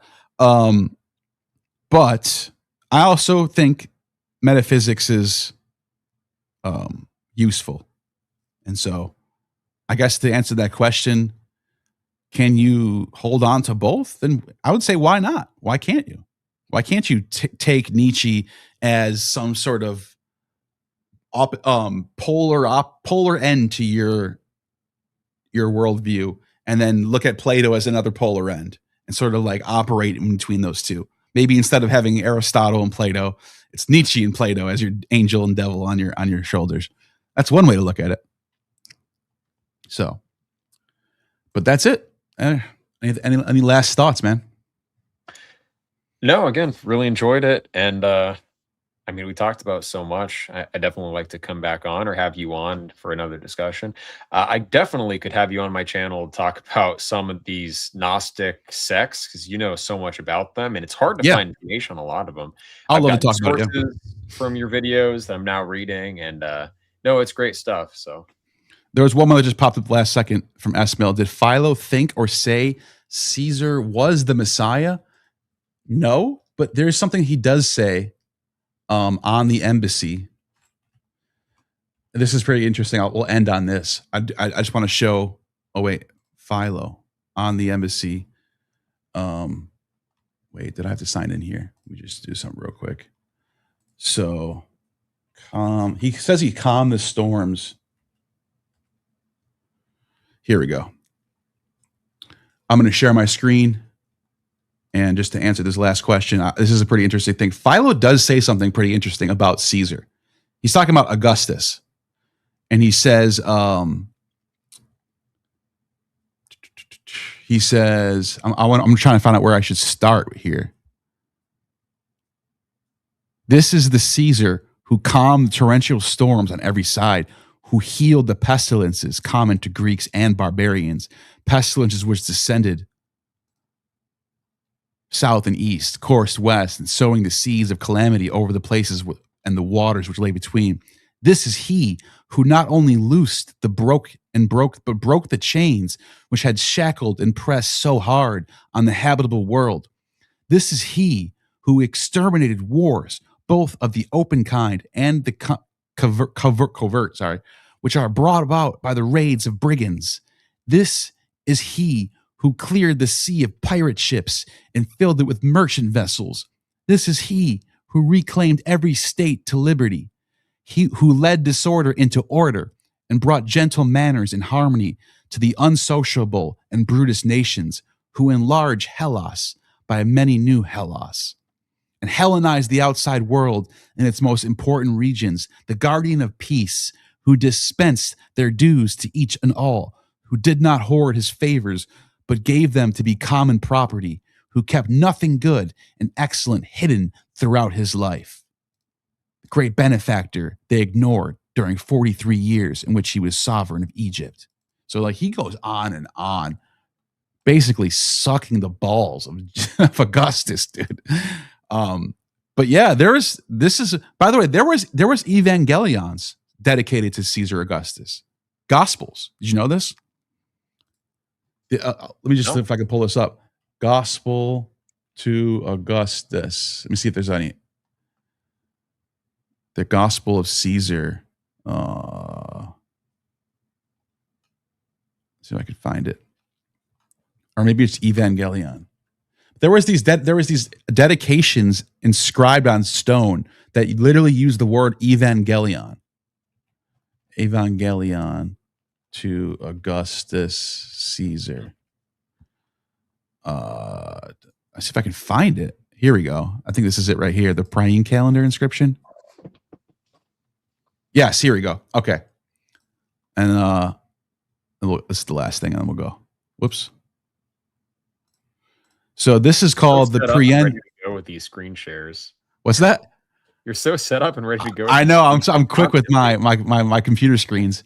So the Priene calendar inscription is an inscription stone recovered in Priene in Western Turkey, near right near Pergamon, near Nicaea, actually. Interesting. And it's from the province dating to 9 BC. Documents aligned to provincial calendar with the Roman calendar, honoring Augustus, making it provincial year on his birthday. By the way, do you want to know something crazy about his birthday? His birth sign is Capricorn, which is December 22nd, December 23rd to January 23rd. But he's born on September 22nd. So it's actually the day he was conceived, which was December 24th. Did you know that? So he has a winter solstice birth, and look at this. The inscription features the Greek term evangelion, the good news, which is the term translated in English as gospel. It seemed good to the Greeks of Asia, in the opinion of the high priest Apollonius, since providence was ordered, all things and is deeply interested in our life, has set in most perfect order by giving us Augustus, whom she filled with virtue, that he might benefit humankind, sending him as a savior, both for us and our descendants, that he might end war and arrange all things, since he, Caesar, by his appearance, excelled even our anticipations, surpassing all previous benefactors, and not even leaving to posterity any hope of surpassing what he has done, since the birthday of the god Augustus was the beginning of good tidings, Evangelion, for the world that came by reason of him, which Asia resolved in Smyrna. So it's interesting. The gospel authors, this is before the gospels too. So, right. So some scholars have interesting how the Romans tried to institute this whole new order and new myth with like the Aeneid and like state propaganda and the cult of the emperor. Yeah, Ovid's Metamorphosis ends on the coming of Augustus. Like Ovid's Metamorphosis is basically like all the Greek myths retold in Latin, and then at the end it's Augustus and what he's going to do now. So and something was happening in that first century. Yeah, and it's one of the most interesting times. Virgil wrote an eclogue about Augustus, and it's some scholars actually think he was borrowing from Isaiah, because he says in the eclogues that when Caesar Augustus was born, the wolf would sleep with the lamb, and the lion would lay with cattle, or something very similar to what's in Isaiah 11. Isaiah 11 has very similar about the Messiah when the Messiah comes. So there was competing messianic movements, not just in Judaism, but even in Roman imperialism. So, yeah, no, there was a movement in the collective psyche, and there was a Yeah. cause for it. So there's something in the air at that time. important was happening, and yeah, like I said, I'm actually going to be watching your videos and going through the back catalog. I mean, I've seen you around for a long time, but I've not made enough time to really dig into your research because, yeah, you're on to a lot of really cool trails, and I'm learning new authors and stuff. So again, appreciate the conversation. Me too. We'll definitely do another one soon. And like I always say, you have just attained true gnosis.